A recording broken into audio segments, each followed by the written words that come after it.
அங்கே 10 பாட்டு, இன்னும் 8 தொகை, இன்னும் குறுந்தொகை, ஏன்னா பெருந்தொகை வாங்கிட்டேன் பேசுறதுக்காக. பேசி முடிச்சோன்னு எல்லாரும் வந்து கை கொடுத்தாங்க. அதில் ஒருத்தர் வந்து எனக்கு கிட்ட வந்து இதே பேச்சு தான் நேற்று மதுரையில் பேசுறீங்க அப்படின்னு கேட்டாரு. நான் உடனே அவரை திருப்பி கேட்டேன், ஒன்னையாரு இங்கே வர சொன்னாங்க. இயற்கையில் மனம் இல்லைன்னு சொன்ன உடனே சிவபெருமான் கொஞ்சம் தயங்குறாரு. ஏன் மனைவி குந்தல்ல வாசனை இல்லைன்னு இவனுக்கு எப்படி தெரியும்? ஆதியாருக்கு அப்படியே பயமா போச்சு. ஏன்னா அது சிலபஸ்ல இல்லை. இப்போ சிலபஸ்ல இல்லாத கேள்வி கேட்டால் எங்களுக்கு உதவும். நானும் சில புத்தகங்கள் எழுதியிருக்கிறேன், கையெழுத்து பத்திரிகை கூட நடத்தியிருக்கிறேன். அப்படி நான் கையெழுத்து பத்திரிகை நடத்துகிற போது சாவியிலே ஒரு போட்டி வைத்தார்கள். தமிழ்நாட்டு கையெழுத்து பத்திரிகைன்னா என்னன்னு இன்னைக்கு இருக்கிறவங்களுக்கு சரியாக தெரியாது. நான் ஒரு தடவை ஒரு பேட்டியில் நான் கையெழுத்து பத்திரிகை நடத்துகிறேன்னு சொன்னேன். அந்த பேட்டி எடுத்த அந்த அம்மா என்கிட்ட கேட்டாங்க, எத்தனை பிரதி அச்சிட்டு வைக்கணும்னு கேட்டாங்க. ஐயோ, கையெழுத்து பிரதின்னா அச்சிடுறது இல்லைங்க, கையிலேயே எழுதுறது, எல்லாம் கையெழுத்து பிரதி. கார்பன் வச்சு எழுதுவோம், படம் போட தெரிஞ்சவங்க படம் போடுவாங்க, அதே மாதிரி அழகாக எழுதுறவங்க எழுதுவாங்க. அந்த ஒரு 5 புத்தகம் வந்தால் பெரிய ஆச்சரியம். அப்படி கையெழுத்து பத்திரிகையை நடத்தினேன். அதுக்கு பேர் கலை ஓசைன்னு பேர் வச்சுருந்தேன் நான். அப்போ சாவி என்ன பண்ணாருன்னா, சா விஸ்வநாதன் அவர்கள், ஏன்னா முழுவதும் கேட்டுட்டு கடைசி வரைக்கும் அது யாருன்னு தெரியாமல் போச்சுன்னு சொல்லக்கூடாது. சா விஸ்வநாதன் அவர்கள் யாருன்னு கேட்டால், திரையுலகத்தில் ஸ்ரீதர், அதே போல் பாலச்சந்தர், பாரதிராஜா போல எழுத்தாளர் உலகில் நல்ல எழுத்தாளர்களை நமக்கு அறிமுகப்படுத்திய ஒரு பெருமை யாருக்கு உண்டு என்று கேட்டால் எழுத்தாளர் சா விஸ்வநாதன் அவர்கள் தான் உண்டு. அவர் எழுதின வாஷிங்டனில் திருமணம்னு ஒரு புத்தகம் நீங்கள் வந்து தொடர்பு அந்த காலத்தில் படிச்சிருப்பீங்க. பின்னாடி புத்தகமாக கூட வந்தது, பிறகு நாடகமாக வந்தது, அதை படமாக கூட எடுத்தாங்கன்னு சொல்கிறாங்க. குறும்படமாக மாதிரி எடுத்தாங்க போட்டிருக்கு. அது நிறைய மாறுதல் பண்ணிட்டு சாவிட்ட போட்டு காமிச்சாங்களாம். இதில் வந்து உங்கள் பேரை போட்டுக்கிறோம்னு போடுங்க, நீங்கள் மாற்றிருக்கிறதுக்கெல்லாம் நான் பொறுப்பு இல்லை அப்படின்ட்டாரான் ஒரே வார்த்தையில். இப்போ அவர் என்ன பண்ணார் அப்படின்னா, அவர் காலத்தில் நல்ல எழுத்தாளர்களை அறிமுகம் பண்ணுற போது ஐயா மாறன் அவர்கள், பாலகுமாரன் அவர்கள், சுப்பிரமணிய ராஜ் அவர்கள் போன்ற எழுத்தாளர்களெல்லாம் உருவாக்கிய பெருமை அவருக்கு உண்டு. அவர் ஒரு அருமையான வேலை செஞ்சார். நல்ல வேலை நிறுத்திட்டாங்க, ரொம்ப நன்றிங்க. எல்லாரும் கை தட்டுங்க, அப்போ தான் சந்தோஷமாக இருக்கும். தமிழ்நாட்டில் இருக்கக்கூடிய கையெழுத்து பத்திரிகை நடத்தக்கூடியவர்களுடைய பிரதிகள்லாம் அனுப்புங்க. அதில் நல்ல பிரதிக்கு நாம் வந்து அதனுடைய பேர் போட்டு பரிசு கொடுப்போம்னு சொல்லி நம்முடைய எழுத்தாளர் பாலன் அவர்களுடைய தலைமையில் தான் செஞ்சாங்க. அப்படி தேர்ந்தெடுக்கப்பட்ட பத்திரிகையில் ஏன் பத்திரிகையும் ஒன்று நான் நடத்துனது. அது ஏன் பத்திரிகை நேம் சொல்ல தெரியுமா? 32 பக்கம் நான் தான் எழுதுவேன், வேற ஒன்றும் இல்லை. அப்போ வேறு வழி என்ன, யார் யார்கிட்ட கேட்குறது, அதனால் எழுதுறது உண்டு. அப்போ எனக்கு அவங்க ஒரு கடிதம் கூட எழுதியிருந்தாங்க. புதிய பத்திரிகை ஒன்று தொடங்க போகிறோம், திசைகள். அதில் தொடங்கின அந்த பத்திரிகையினுடைய பேர் வந்து திசைகள். அந்த பத்திரிகையில் உங்களை போன்ற இளைஞர்கள் நீங்கள் வந்து அதில் கலந்துக்கிட்டால் ரொம்ப நல்லா இருக்கும்னு எழுதினார். நான் இன்றைக்கும் அந்த கடிதத்தை வைத்திருக்கிறேன், உங்களுடைய கையெழுத்தோடு அதை நான் வச்சிருக்கிறேன். அதே போல் என்னுடைய நூல்கள் வெளியீட்டு விழாவுக்கு அவர்கள் வந்து தலைமையேற்று நடத்தினார்கள். என்னுடைய இனிய நண்பர் பத்மஸ்ரீ கமலஹாசன் அவர்கள் நூலை வெளியிட்டார். அப்போ அவர்கள் அருமையாக தொடர்ந்து பேசி என்னை ஊக்குவித்தார்கள். இப்போ நான் உள்ளே வர்றப்போ கூட சொன்னாங்க, மாணவர்கள் தான் லேட்டாக வருவாங்க, இப்போ ஆசிரியர் லேட்டாக வர்றாருன்னு. நான் மாணவன் தாங்க, இன்னும் படிக்கிறேன்ல, இப்போ கூட நான் படிச்சுட்டு தான் இருக்கிறேன். அதனால் விடாமல் படிச்சுட்டு இருப்பேன். மிக்க மகிழ்ச்சி. அவருடைய அந்த பேச்சில் வந்து இன்றைக்கி குறுந்தொகையை பற்றி பேசுகிற போது எவ்வளவு சந்தோஷமாக இருந்தது பாருங்கள். அது ஒப்பிட்டு அவர் பேசுகிறார். அந்த என்னென்ன பாடல்கள் வேணுமோ அவ்வளவு எழுதி சொல்லி அழகாக பேசுகிறவர் ரொம்ப மகிழ்ச்சியாக இருந்தது. அவர் நினச்சா அதை வச்சு நிறைய கதைகள் எழுதலாம். ஏற்கனவே சங்க சித்திரங்கள்னு ஜெயமோகன் வந்து ஆனந்தவுடன் எழுதிட்டு வந்தார். அந்த அதே போல் இன்னைக்கு எது வேணாலும் எடுத்து எழுத முடியும். அதை இன்னொன்று சொன்னார், இந்த குறுந்தொகையை தான் ஏகே ராமானுஜம்னு எங்கள் தியாகராசர் கல்லூரியில் ஆங்கிலத்துறையில் இருந்தவர் அது மொழிபெயர்த்து ஆங்கிலத்தில் வெளியிட்ட போது அப்போ தான் உலகம் விழிச்சு பார்த்துச்சுங்க, இப்படியெல்லாம் இலக்கியம் இருக்கா அப்படின்னு. 2000 ஆண்டுக்கு முன்னாடி எழுதப்பட்ட இலக்கியம்னா அவங்களால நம்ப முடியல. அப்படியான ஒரு ஆச்சரியம் குறுந்தொகை. எனக்கு என்ன மகிழ்ச்சின்னா, சங்கர் படத்தில் கூட இவ்வளவு கேமரா கிடையாது. நான் அந்த ஷூட்டிங்லாம் போயிருக்கேன், அவர் என்னை அறிமுகப்படுத்துகிறேன். யாரும் நீ சொன்ன மாதிரி நான் நிறைய படத்தில் நினச்சிட்டு இருக்கேன், சின்ன திரையிலையும் வர்றேன், பெரிய திரையிலையும் வர்றேன். இன்னும் ஒரு கேமரா 2 கேமரா இருக்கும், 13 கேமராவா? அடே அப்பா, இது நேரலையாக போயிட்டு இருக்குன்னு நினைக்கிறேன். போயிட்டு இருக்கா? அது என்ன ஆச்சரியம். இந்த நேரலை போகிறதுல ஒரு பெருமை என்னன்னா, நம்ம எல்லா இடத்துக்கும் போவோம். இதில் ஒரு சங்கடம் என்னன்னு கேட்டிங்கன்னா, ஒரு கல்யாண வீட்டில் நான் பேசிக்கிட்டு இருக்கப்ப பட்டிமன்றம் பேசுகிறோம், அதில் அதை போய் நேரலை பண்ணிக்கிட்டு இருக்காங்க. அதை நேரலை பண்ணுறது எனக்கு தெரியாது. அப்போ ஒரு குறுஞ்செய்தி ஒருத்தர் எனக்கு போடுறாரு, வந்ததுக்குள்ளே 4 காப்பி குடிச்சிட்டு போட்டிருக்கு அப்படிங்கிறாரு. நான் என்ன பேசுனேன்னு அவர் பார்க்கல, நான் காப்பி குடிச்சதை உட்காந்து எண்ணிக்கிட்டு இருக்காரு. சரி விட்டுட்டு பரவாயில்ல. இங்கே இத்தனை கேமராக்கள் மூலமாக நல்ல கற்றறிந்த சார்ந்தவருடைய பேச்சுக்களை பதிவு செய்து உலகம் பூரா கொண்டு போய் சேர்க்கக்கூடிய அத்தனை தொலைக்காட்சி நேயர்களுக்கும் சேனல்களுக்கும் என்னுடைய அன்பு பாராட்டை நான் மகிழ்வோடு தெரிவித்துக் கொள்கிறேன். நான் இருக்கிறது பின்னாடி தெரியலன்னா கொஞ்சம் சேரை நைட்டு போட்டு வந்து உட்காந்துக்கலாம். ஒன்றும் சரியாக தெரியுதுங்களா? இல்லை போதும் அப்படின்னா பரவாயில்ல, இங்கே பார்த்துக்குறோம், போதும்னா பரவாயில்ல. முகம் பார்த்து பேசுறதுக்காக நான் வந்தவுடனே சொன்னேன், முன்னாடி ஒரு 10 பேராக இருக்கிறதா தான் எங்களுக்கு பேச ஓடும், கொஞ்சம் பார்த்து முகம் பார்த்து பேசணுமா இல்லையா, அதுக்காக.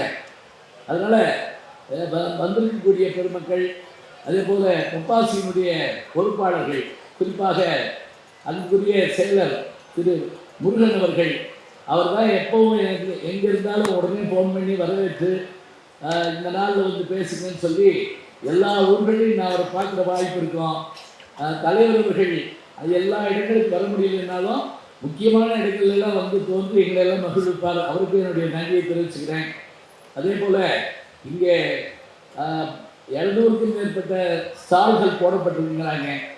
அதனுடைய செய்திகள் எல்லாம் 2 நாளைக்கு முதல்ல ஆனந்த விடங்களையும் பார்த்தேன். ஆனந்த விடங்களில் படத்தோட உங்களெல்லாம் பார்க்க ரொம்ப மகிழ்ச்சியாக இருந்தது. இப்படி இந்த புத்தக திருவிழாவுக்கு வருகை தரக்கூடிய அத்தனை பேரையும் பாராட்டி மகிழ்ந்து என்னுடைய பேச்சை நான் தொடங்கினேன். அவங்க சொன்னபோது இந்த குறுந்தொகை சொன்னாங்க பாருங்க, இந்த பேசுகிறப்ப மாத்திரம் இந்த தில்லானாமோனாம்பால் படத்தில் மாதிரி அமைதியாக இருந்து கேட்டால் தான் பேச முடியும். நீங்கள் தில்லானாமோனாம்பாலில் அவர் வாட்சிட்டு இருக்கப்போ ஒரு வெடி போடுவாங்க பார்த்துருக்கீங்களா? உடனே என்ன செய்வார், அவர் கொஞ்ச நேரம் பார்ப்பார், அதுக்குள்ளே பாலையா டக்குன்னு யாராக ஞான சூன்யம் அப்படிம்பார். அப்புறம் அவருக்கு வாசிக்கிறத நிப்பாட்டிட்டு எழுந்திரிச்சிடுவார். இவங்க அப்போ தான் 10 மணி வருவாங்க, பார்ப்பாங்க, கொஞ்சம் இருந்து நீங்கள் என்னுடைய நாட்டியத்தை பார்க்கணும், இந்த வேட்டு சட்டத்திலையா அப்படின்னு கேட்பார். ஏன் வேட்டு சட்டத்தில் ஆட முடியாதா? ஆர்ப்பரிக்கும் அலையின் ஓசைகள், அதே போல் நீர்வீழ்ச்சியினுடைய ஓசை, இதெல்லாம் நம்ம வந்து ஆட முடியாதா, பாட முடியாதான்னு ஆடு அப்படின்ட்டு போயிடுவார் அவர். அது உண்மைதாங்க, மன மகிழ்ச்சி பேசுறது மாதிரி இல்லை. இப்போ எங்களுக்கு என்ன சிரமம்னா, இந்த கல்யாண வீடுகள் எங்களை பேச கூப்பிடுவாங்க, அது ஒரு தற்கொலை முயற்சி. அது யார் பேச்சும் யாரும் கேட்க மாட்டாங்க, நான் பேசணும். இப்போ சமீபத்தில் ஒரு கல்யாண வீட்டுக்கு போயிருந்தப்ப 3000 பேர் வந்துருந்தாங்க, நான் தான் பேச்சாளர். 3000 பேர் பேசிட்டு இருந்தாங்க, நான் உட்காந்துருந்தேன். அதனால இனிமேல் கல்யாண வீடுகளுக்கு போகிறதுக்கு கொஞ்சம் யோசிப்போம்னு நினச்ச போது இன்னொரு வீட்டில் வந்து கூப்பிட்டாங்க. நான் சொன்னேன், அங்கே யாரும் கேட்க மாட்டாங்களே அப்படின்னு. அவர் கேட்க மாட்டேன்ட்டார். இந்த இடத்துல நீங்கள் சிரிக்கணும், சரியா? ஏன் நிலைமை இப்படி ஆகி போச்சு பாருங்க, யாரும் கேட்க மாட்டாங்களே அப்படின்னு. அவர் சொன்னார், பரவாயில்ல நீங்கள் வாங்கன்னு கூப்பிட்டு போய் அதே தான் என்ன நடந்துச்சு. பொண்ணு மாப்பிள்ளை தாடி கேட்டு முடிச்ச உடனே என் கையில் மைக்கு கொடுத்துட்டாங்க. எங்கேயாவது போடியம் இருக்கு, ஹேண்ட் மைக்கை வச்சுக்கிட்டு பேசணும். பெரியவர்களே தாய்மார்களே 2 வாரத்தை தான் சொன்னேன். 300 பேர் மேடைக்கு ஓடி வந்து பொண்ணு மாப்பிள்ளைக்கு பரிசு கொடுக்குறோம்னு அது எங்கள் ஊர் பக்கம்லாம் நல்ல மொழி செய்வாங்க. இப்போ யார் இங்கே பொக்கேன்னு கண்டுபிடிச்சாங்கன்னு தெரியல. இப்படி வாங்கி அப்படி போட்டு அப்படி போயிடுறாங்க. இந்த காசெல்லாம் கொடுத்துட்டு பொண்ணு மாப்பிள்ளைக்கு பொண்ணு அது இதெல்லாம் செய்யணும். சரி கேட்டான் எல்லாம் பொண்ணு மாப்பிள்ளை பரிசு கொடுக்குறோம்னு கூட்டம் மேடைக்கு ஓடி வந்து என்னை தள்ளிக்கிட்டே போகிறாங்க. அங்கிட்டு இருந்து பேசு, இங்கிட்டு இருந்து பேசு, இங்கிட்டு. நான் விடலை. தமிழ் படித்தவன் பாருங்க, அங்கே 10 பாட்டு, இந்த 8 தொகை, இந்த குறுந்தொகை, ஏன்னா பெருந்தொகை வாங்கிட்டேன் பேசுறதுக்காக. அந்த கூட்டத்தில் ஒரு பாட்டி என்கிட்ட வந்து என்னை இப்படி தோளில் தட்டி அந்த ரூம்குள்ள போய் பேசிய ஒருத்தருமே இல்லை அப்படின்னு சொல்லிட்டு. அது எவ்வளவு நல்ல கேள்வி பார்த்தீங்களா? தனியாக பேசுறது இங்கே பேசுறேன்னா அங்கே பேசுறேன் நான் இருக்கட்டும். பேசுகிறப்ப எப்பவுமே என்ன அப்படின்னா வானொலியில் பேசுறது ஒரு வகைங்க. அங்கே யாரும் இருக்க மாட்டாங்க, நம்மளால தான் பேசணும், எல்லாரும் இருக்கிறதா நினச்சிக்கணும். அதில் இன்னொன்று என்னென்னா வானொலியில் பேசுகிறப்போ உள்ளிருந்து ஒருத்தர் நமக்கு சைகை காட்டிக்கிட்டே இருப்பார். முடிக்க சொல்கிறப்ப அப்படிம்பாரு, அதே மாதிரி ஒரு டைம் காட்டுவார். இதெல்லாம் பார்க்கணும். ஒரு தடவை ஒரு நாட்டுப்புறத்து பாடல்கள் பாட வந்தவங்க, அவங்க இதெல்லாம் பழக்கம் இல்லாதவங்க, அவர் உள்ள இருந்து அப்படின்லாம் காமிக்கிறாரு. ஒன்றும் நடக்கலை. அவர் அப்படின்னாரு. அவர் எந்திரிச்சு ஒடியாண்டார் கூப்பிடுறாரா அப்படின்னு சொல்லி. இது பரவாயில்ல, நாதஸ்வரம் வாட்சி ஒருத்தர் ரொம்ப நயிச்சு கண்ணை மூடி வாட்சி அவர் சொல்றதை கவனிக்கவே இல்லை. டைம் முடிஞ்சு போச்சு. அப்புறம் அவர் என்னென்னமோ செஞ்சு பார்த்துட்டு இப்படின்னு சொல்லி டைம் முடிஞ்சுன்னு காட்டுறாரு. இவர் நாதஸ்வரத்தை சுற்றி சுற்றி வாசிக்கிறாரு. இப்படி கேட்கிறாரான்னு நினைச்சு அங்கே பேசுறது ஒரு வகை. ஆனால் பேச்சு பேசுறதாருன்னா முதல்ல ஆட்கள் வந்து முன்னாடி உட்கார்ந்து கேட்கணுங்க. இப்போ மேடையில் பெரியவங்க இருக்காங்க, முன்னாடி தலைவர் இருக்காங்க, மற்றவர்களாம் இருக்காங்க. வெளியில இருந்து வரணும். 2000 வருஷத்துக்கு ஒரு திருவள்ளுவர் சொன்னார், பேச்சு எப்படி அமையணும் அப்படின்னா கேட்டுக்கிட்டு இருக்கால கட்டி போடணும்.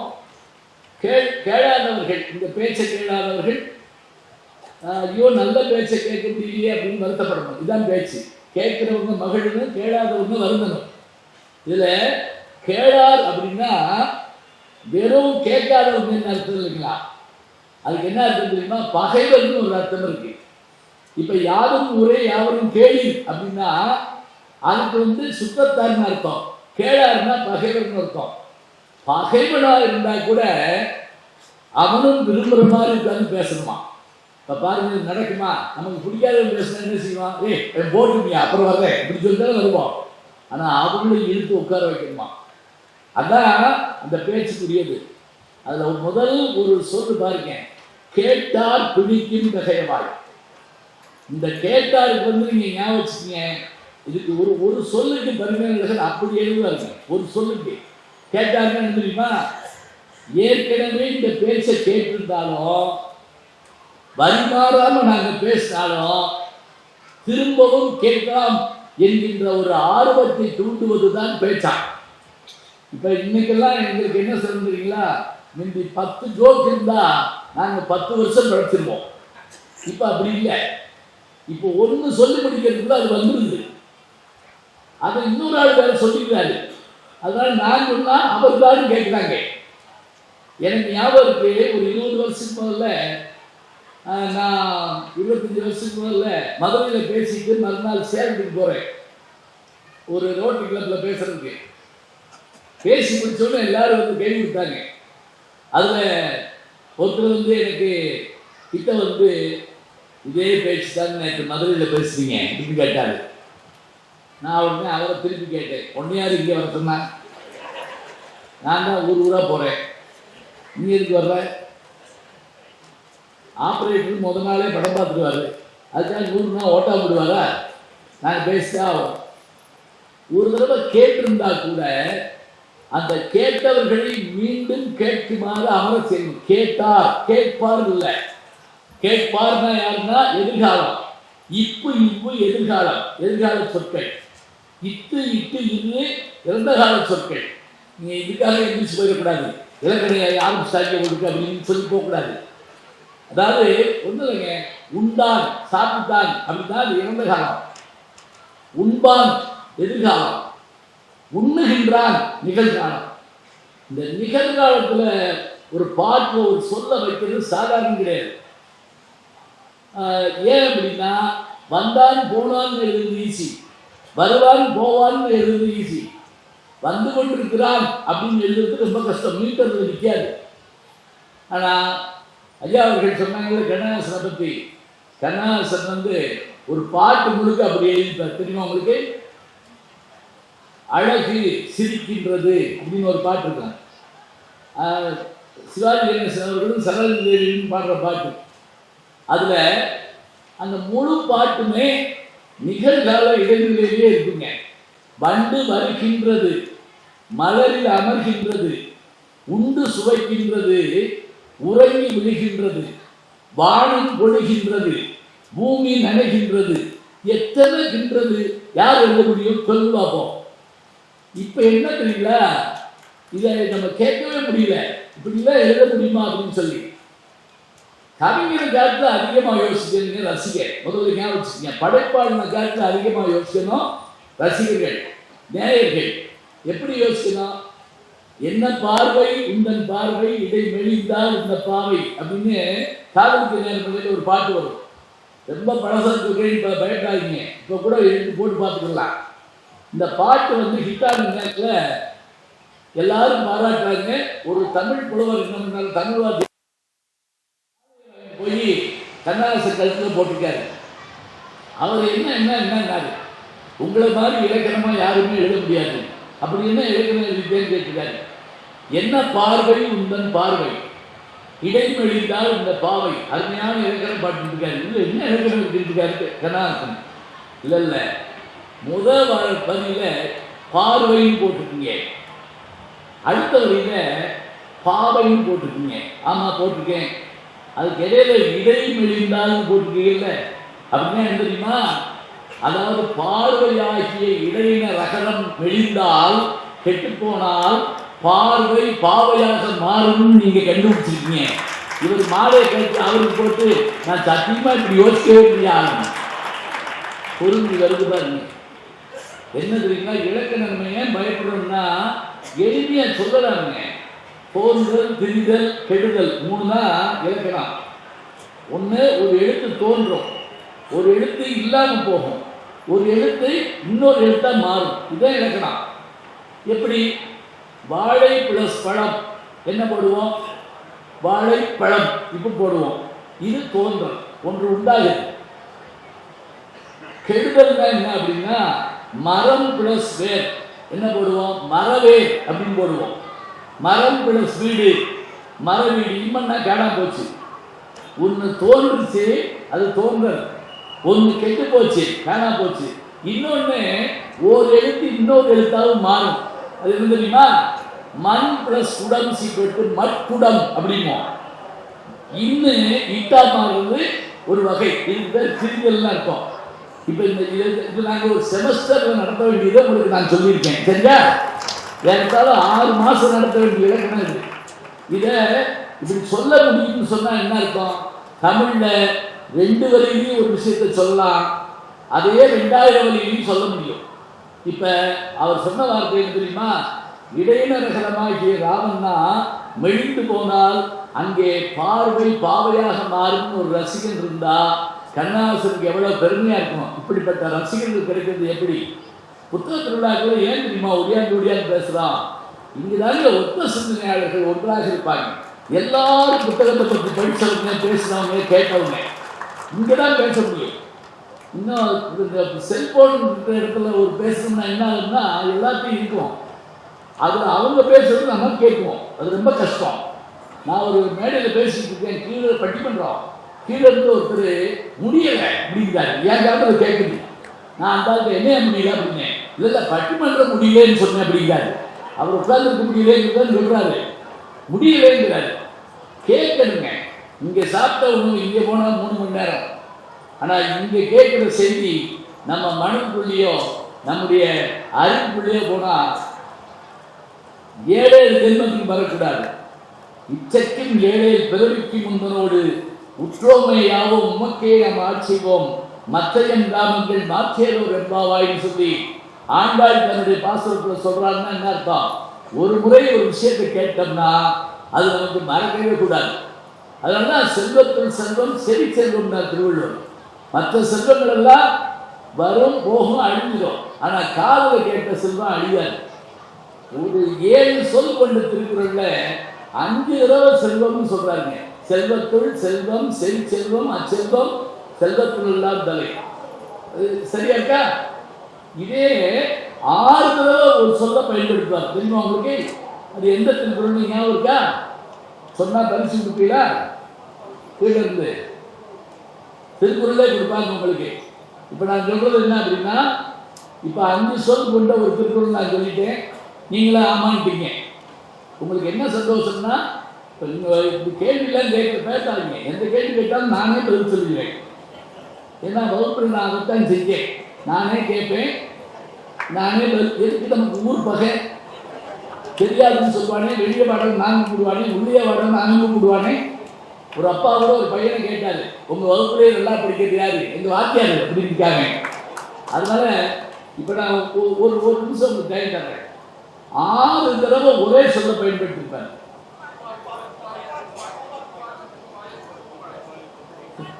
ஆஹா, துப்பாருக்கு துப்பாய அது இல்லை. இங்கிட்ட யாரும் சொன்னாங்களே, பத்துக. அருமை அருமை. யாரு சொன்னா? பயப்படாம எந்திருக்கேன். அவருக்கு ஒரு திருக்குறள் பற்றி கொடுத்துருக்கேன். இந்த பாருங்க, பத்துக பத்தத்தான் பத்தினை அப்பத்தை பத்துக பத்து விடங்கு. 6 தடவை ஐயா வாங்கி நான் தர்றேன். 6 தடவை இதை சொல்றேன். இது என்ன தெரியுமா? நம்முடைய பற்றுக்கள் எல்லாம் விட வேண்டும் என்று சொன்னால், பற்றுக்களை எல்லாம் விட்டவனுடைய பாதத்தை பற்றி கொண்டால் நமக்கு பற்றுகள் விட்டு போகும். எப்பா என்ன போடுகிறீங்க? திரும்ப திரும்ப திரும்ப ஒரே சொல்ல சொற்பொருள் பின்வரும் நிலை அணி அப்படின்னு இதுக்கு பேருங்க. ஒண்ணு இல்லைங்க. இப்ப மனுஷனுக்கு குரங்குக்கு என்ன வித்தியாசம்?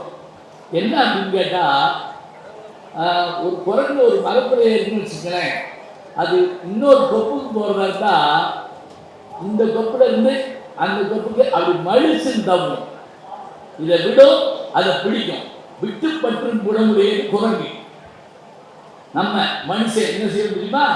இந்த கொப்புல உட்கார்ந்து அதை ஆட்டி பார்ப்போம், தாங்குதான் தெரிஞ்சாதான் இதை விடுவோம், அப்புறமேலே அதை பிடிப்போம். அப்ப முதல்ல என்ன செய்வோம் அப்படின்னா, அதை பற்றி கொண்டுதான் இதை விடுவோம். எப்ப அப்படின்னு பார்த்தா இது தாங்குதான் தெரிஞ்சுக்கிட்ட பிறகு. குரங்குக்கு மனுஷனுக்கு உள்ள வித்தியாசம் தான், அது விட்டு பற்று குணமுடையது, மனிதன் பற்றி விடும் குணமுடையவன். அதனால திருவள்ளுவர் என்ன செஞ்சாருன்னா, விட்டுகேன்னு முதல்ல எழுதுற, பற்றுகேன்னு எழுதுற. பிடிச்சிக்கப்பா அப்படின்னு கொண்டா அப்படிப்போம். இப்ப தூங்குற பிள்ளை எழுப்புறத எப்படி எழுப்பணும்? இதை சாப்பிட்டு படுத்து கொண்டப்படாது எந்திரிப்பாங்க சில பேர், பார்த்துருக்கீங்களா? இல்லைன்னா இன்னைக்கு லீவ் போட்டிருக்கே அப்படின்னா எந்திரிச்சு உட்காருவாங்க. அவனுக்கு ஒரு இன்பமான செய்தி காலையில் கேட்கணும். பழைய படம் ஒன்றுல தங்கவேலு தூங்கிட்டு இருப்பாரு, ஒருத்தர் வந்து அடிச்சு எழுப்புவான். எந்திரிச்சோன்னு சொல்லுவார், அட பாவி இப்ப தாண்டா கனவுல இலை போட்டாங்க, அதுக்குள்ள எழுப்பிட்டியாரா அப்படின்பாரு. கனவுல கூட சாப்பிட விட மாட்டேங்கிறாங்க சில பேர். இப்ப பாருங்க, பற்றுக முதல் வார்த்தையை தான் புடிச்சுக்கோ. பற்று விடணுங்கிறதுக்காக சொல்றப்ப முதல்ல பற்றுக. எதை ஒரு கேள்வி கேட்பதில்ல, பற்றத்தான் பற்றினை, பத்துக்களை எல்லாம் விட்டான்ல அவனுடைய பாதத்தை. எதுக்காக? அடுத்த கேள்வி கேட்போம். உன்னுடைய பத்துக்கள் எல்லாம் விட்டு போவதற்காக. அவ்வளவுதாங்க. 6 முறையில பயன்படுத்துறாரு, 5 முறையில பயன்படுத்துறாரு. என்னன்னா, திரும்ப திரும்ப ஒன்றை சொல்வதனுடைய நோக்கம் என்ன என்றால் பதிய வேண்டும் என்பதற்காகத்தான். எங்க ஊர் பக்கம்னா வள்ளி திருமண நாடகம், எனக்கு தெரிஞ்சு வள்ளி பிறந்த காலத்துல இருந்து அந்த நாடகம் போட்டுட்டே இருக்காங்க. இன்னைக்கு கூட்டம் போகுங்க. அவங்களுக்கு என்ன அந்த கதை தெரியாதா? கதை தெரியா. இந்த வள்ளி யாரு, அந்த முருகன் யாரு, இவர் எப்படி நடிக்கிறாரு, அவர் எப்படி நடிக்கிறார். எங்க ஊர் டிஆர் மகாலிங்கம், நான் எனக்கு சொந்த ஒரு சோழன் தான். தெங்கரை அவர் ஊரு, வடகரை எங்க ஊரு. டிஆர் மகாலிங்கம் வள்ளியா வந்து யூஆர் ஜீவன் ஒரு அம்மா. அந்த காலத்துல என்ன தெரியுங்களா, ஊர் பேரு அப்பா பேரு நம்ம பேரு அப்படித்தான் வைப்பாங்க. இப்போ உதாரணமா யூஆர் ஜீவன் ஊஞ்சலூர் அந்த அம்மாவுடைய பேரு, அந்த ஊரு. அது ஊஞ்சலூர் தான் அம்மா. அதுக்கு முதல் ஊர் தான் கொடுமுடி. கேபி சுத்தராம்பாள் ஊர். கொடுமுடி பாலாம்பாள் சுத்தராம்பாள். இப்போ எம்எஸ் சுப்புலட்சுமினா மதுரை சண்முக வடிவு சுப்புலட்சுமி. அம்மா பேர் பாருங்க. அம்மா பேரு, ஊர் பேரு, அம்மா பேரு, அவங்க பேரு வேற ஒன்றும் வேண்டாம். மருதூர் கோபால மேனன் ராமச்சந்திரன் கேள்விப்பட்டிருக்கீங்களா? யாரு? எம்ஜிஆர். மருதூர் கோபால மேனன் ராமச்சந்திரன். பாருங்க, அந்த டிஆர் இங்க எதுக்கு சொல்றேன் அப்படின்னா, அவர் முருகனா வந்து யுவார் நிகழ்த்தான் வழியா வந்து பாட ஆரம்பிச்சாங்க. மைக்கே இல்லாத காலத்தில் கூட 8 ஊருக்கு கேட்கும். வந்து அப்படி மணல்ல உட்காந்து நாடகத்தை பார்த்தோம்னா அவ்வளோ சந்தோஷமா இருக்குங்க. அதுவும் அந்த பொறிகடலையோ அல்லது கள்ளப்பருப்போ எதையாவது வாங்கி தின்னுட்டு பார்க்கணும்ல, அருமையாக இருக்கும், நல்ல ரசனையோடு. இப்போ அது வெளியில செய்யலாம். இப்போ சினிமா தேட்டரில் என்ன செஞ்சு விடுறாங்கன்னா, நல்ல காட்சி வர்ற நேரம் பார்த்து நம்ம பக்கத்தில் எவனாவது உட்காந்து எங்கேயாவது தின்னுட்டு இருக்கேன் பார்த்துருக்கேன். இந்த ராஜபாட்டு ஒரு படத்தில் அவ்வளவு சோகமாக ஒரு பாட்டு இருக்குங்க. அம்மம்மா தம்பி என்று நம்பி அவன் உன்னை வளர்த்தாங்கிற பாட்டில் அப்படி கண்ணீர் மலரும் நமக்கு. அதை நான் பார்த்துட்டு இருக்கேன். ஒரு முறுக்கு வாங்கி கருக்குன்னு தின்னுருக்கேன் பக்கத்தில். நான் கோபத்தோடு அவனை பார்க்குறேன். அவன் உடனே அப்படின்னா உனக்கு வேணுமான்னு கேட்குறான். சப்புன்னு இருக்குள்ள போல இருந்துச்சு. ஏன்னா அந்த நான் சுவைக்காகவா தரணும், இது வேணும் தான், இல்லைன்னு இல்லை. ஆனால் செவி சுவை எப்படிப்பட்டது? தங்கை என்னும் இடையகன்று தாய் வீடு வந்ததென்று என்னுடைய நாடகத்தில் காட்சி. அவள் கொண்டவனை பிரிந்து வந்து கோலம் கொண்டிருப்பதற்கு கண்டவனே இன்னொருவன் சாட்சி. இந்த பாட்டு என்னன்னா அந்த கதையை கூட சொல்லி முடிக்கிறேங்க. ராம நாடகத்தில் 4 தந்தையில் நானும் கண்டேன் வரிசையா சொல்ற போது நமக்கு மனசு உருகி போகும். கடைசியா முடிப்பாரு, அவன் ராஜாதி ராஜனுக்கு பிள்ளை அல்லவா, இந்த ராஜபாட்டுங்கிற ஏழை அல்லவான்னு சொன்னா பார்த்துக்கிட்டு நமக்கு கண்ணு கலங்கி போகும். இலக்கியம் அப்படி படிக்கணும், அப்படி பார்க்கணும். இன்னைக்கு என்ன தலைப்பில் பேசலான்னு கேட்ட போது நீங்களே சொல்லுங்கன்னாங்க. நான் விருந்தும் மருந்தும் அப்படின்னு சொல்லி சொன்னேன். இது ஒன்றும் இல்லை, நீங்கள் படிக்கிறதா சித்த வைத்தியம் நினச்சிட்டு போயிடாதீங்க. இப்போ நமக்கு மனதில் ஏதேனும் குழப்பங்கள் இருந்தால் அந்த குழப்பங்களை தீர்த்து கொள்வதற்கு நாம் என்ன செய்வோம் அப்படின்னா, வேற வழி இல்லைங்க, புத்தகங்கள் தான் படிக்கணும். மகாத்மா காந்தி ஒரு முறை லியோ டால்ஸ்டாய்க்கு ஒரு கடிதம் எழுதினாரா. எப்படி? நான் அவர் குருநாதர் லியோ டால்ஸ்டாய் எழுதினார், நான் மன குழப்பங்களால் வருத்தப்பட்டிருக்கிறேன், தாங்கள் ஏதேனும் அதற்கு ஒரு வழி சொல்ல வேண்டும். அவர் உடனே அந்த கடிதம் எழுதினாருங்க. எப்படி? என்னிடத்தில் நீங்கள் யோசனை கேட்கிறீர்கள், நன்றி. ஆனால் இதற்கான பதில் எல்லாம் உங்கள் நாட்டிலே இந்தியாவில் தமிழ் மொழி என்ற ஒரு மொழியில் திருக்குறள் என்ற ஒரு நூல் இருக்கிறது. அந்த நூலில் இதற்கான விடை முழுவதும் இருக்கிறதுன்னு சொல்லி ஒரு ரஷ்யாவுக்காரர் சொல்றாரு. ரஷ்ய எழுத்தாளர். அதை கேட்டுட்டு காந்தியடிகள் கொஞ்சம் வெக்கப்பட்டாராம். நம்ம நாட்டில் இருக்கக்கூடிய மொழியில் எழுதப்பட்ட இலக்கியம் நமக்கு தெரியலேன்னு சொல்லி அந்த மொழிபெயர்ப்பை உடனே வாங்கி படிச்சுட்டு அதில் கீழே எனக்கு பிடித்த குரல்னு ஒரு திருக்குறளை எழுதி மோகன்தாஸ் கரம்சந்த் காந்தியின் தமிழில் கைது போட்டு கொடுத்தாருங்க. அப்படி காந்தியடிகளையே ஈர்க்கக்கூடிய லியோ டால்ஸ்டாயை ஈர்க்கக்கூடிய பெருமையுடையது தான் திருக்குறள். அது மன நோய்க்கு மருந்துங்க. எத்தனையோ விஷயம் சொல்லுவாங்க. இப்போ நீங்கள் மரத்துக்கு அந்த வீடு கட்ட போகிறப்ப என்ன செய்வாங்கன்னா ஒரு நூல் பிடிச்சு அதை அழைப்பாங்க. அது எதுக்கு இல்லைங்களா, அந்த மரத்தில் கோணம் பானம் இருந்துச்சுன்னா அதெல்லாம் அப்படி செருக்கிட்டே வந்து நேராக்குவாங்க. அந்த நூல் மரத்திலே இருக்கக்கூடிய கோணல்களை சரி செய்யும். இந்த நூல் நம்முடைய புத்தக திருவிழாவிலே கிடைக்கிற நூல் நம் மனத்தில் ஏற்படுகிற கோணல்களை மாற்றி நம்மை மனிதராக்கும். இந்த கைதட்டு எனக்கு இல்லை, நன்னூல் எழுத்தாளர் நன்னூல் எழுதிய பவனந்தி முனிவருக்கு தான். அவர் தான் சொல்றார், மனக்கோட்டம் தீர்க்கும் அப்படிங்கிறார். கோட்டம்னா என்னன்னா வளைவுன்னு இருக்கும். அதை போக்கக்கூடிய ஆற்றல் உண்டு அப்படின்னாங்க. இப்போ நமக்கான விஷயங்கள்ல என்ன அப்படின்னு பார்த்தீங்கன்னா, நாம் பொழுதுபோக்குக்காக 1000 விஷயங்கள் படிப்போம். ஒரு ஒன்றும் இல்லை, நகைச்சுவையாக ஒன்று பார்த்தோன்னே சந்தோஷம் ஏற்படுது. எழுத்தாளர் மாணவர்கள் சொன்னாங்க பாருங்க, மதுரையில் வந்து அந்த மனைவியின் கூச்சலுக்கு மனம் இருக்கான்னு சொல்லிட்டு அந்த பாட்டு குறுந்தொகையில் 2வது பாட்டு. கொங்குதேர் வாழ்க்கை அங்கிரை திரும்பி காமம் செப்பாது என்றது மொழியும். அதில் ஒரு சுவாரஸ்யமான செய்தி இருக்குது. நான் ஏற்கனவே சொல்லிட்டே இருந்தாலும் பரவாயில்ல, சொல்லிட்டு ஆகணும், வழி இல்லை. ரொம்ப நாளைக்கு முதல்ல திருவாரூரில் ஒரு ஆசிரியர் வகுப்பில் பாடம் நடத்துறாரு. 8ஆம் கிளாஸோ 9ஆம் கிளாஸோ பாடம் நடத்துறாரு.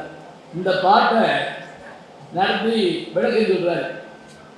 அதில் கேட்டுக்கிட்டு இருந்த பையன்களில் பல பையனே நல்லவன் தூங்கிடுறான். அவன் பாட்டுக்க சில பேர் என்ன வேணாலும் சொல்லிக்கொண்டு உட்காந்துருக்கான். நான் படிக்கிறப்போ ஒரு பையன் ஹாஸ்டலில் படிப்புங்கிற கூட ஒரு வாத்தியார பேரை சொல்லி அவரை கூப்பிட்டுவாங்க. ஏன்னா அவர் நடத்தினா தான் அவனுக்கு தூக்கம் வரும். அப்படி ஒரு அவன் அடிக்ட் ஆகிட்டான்.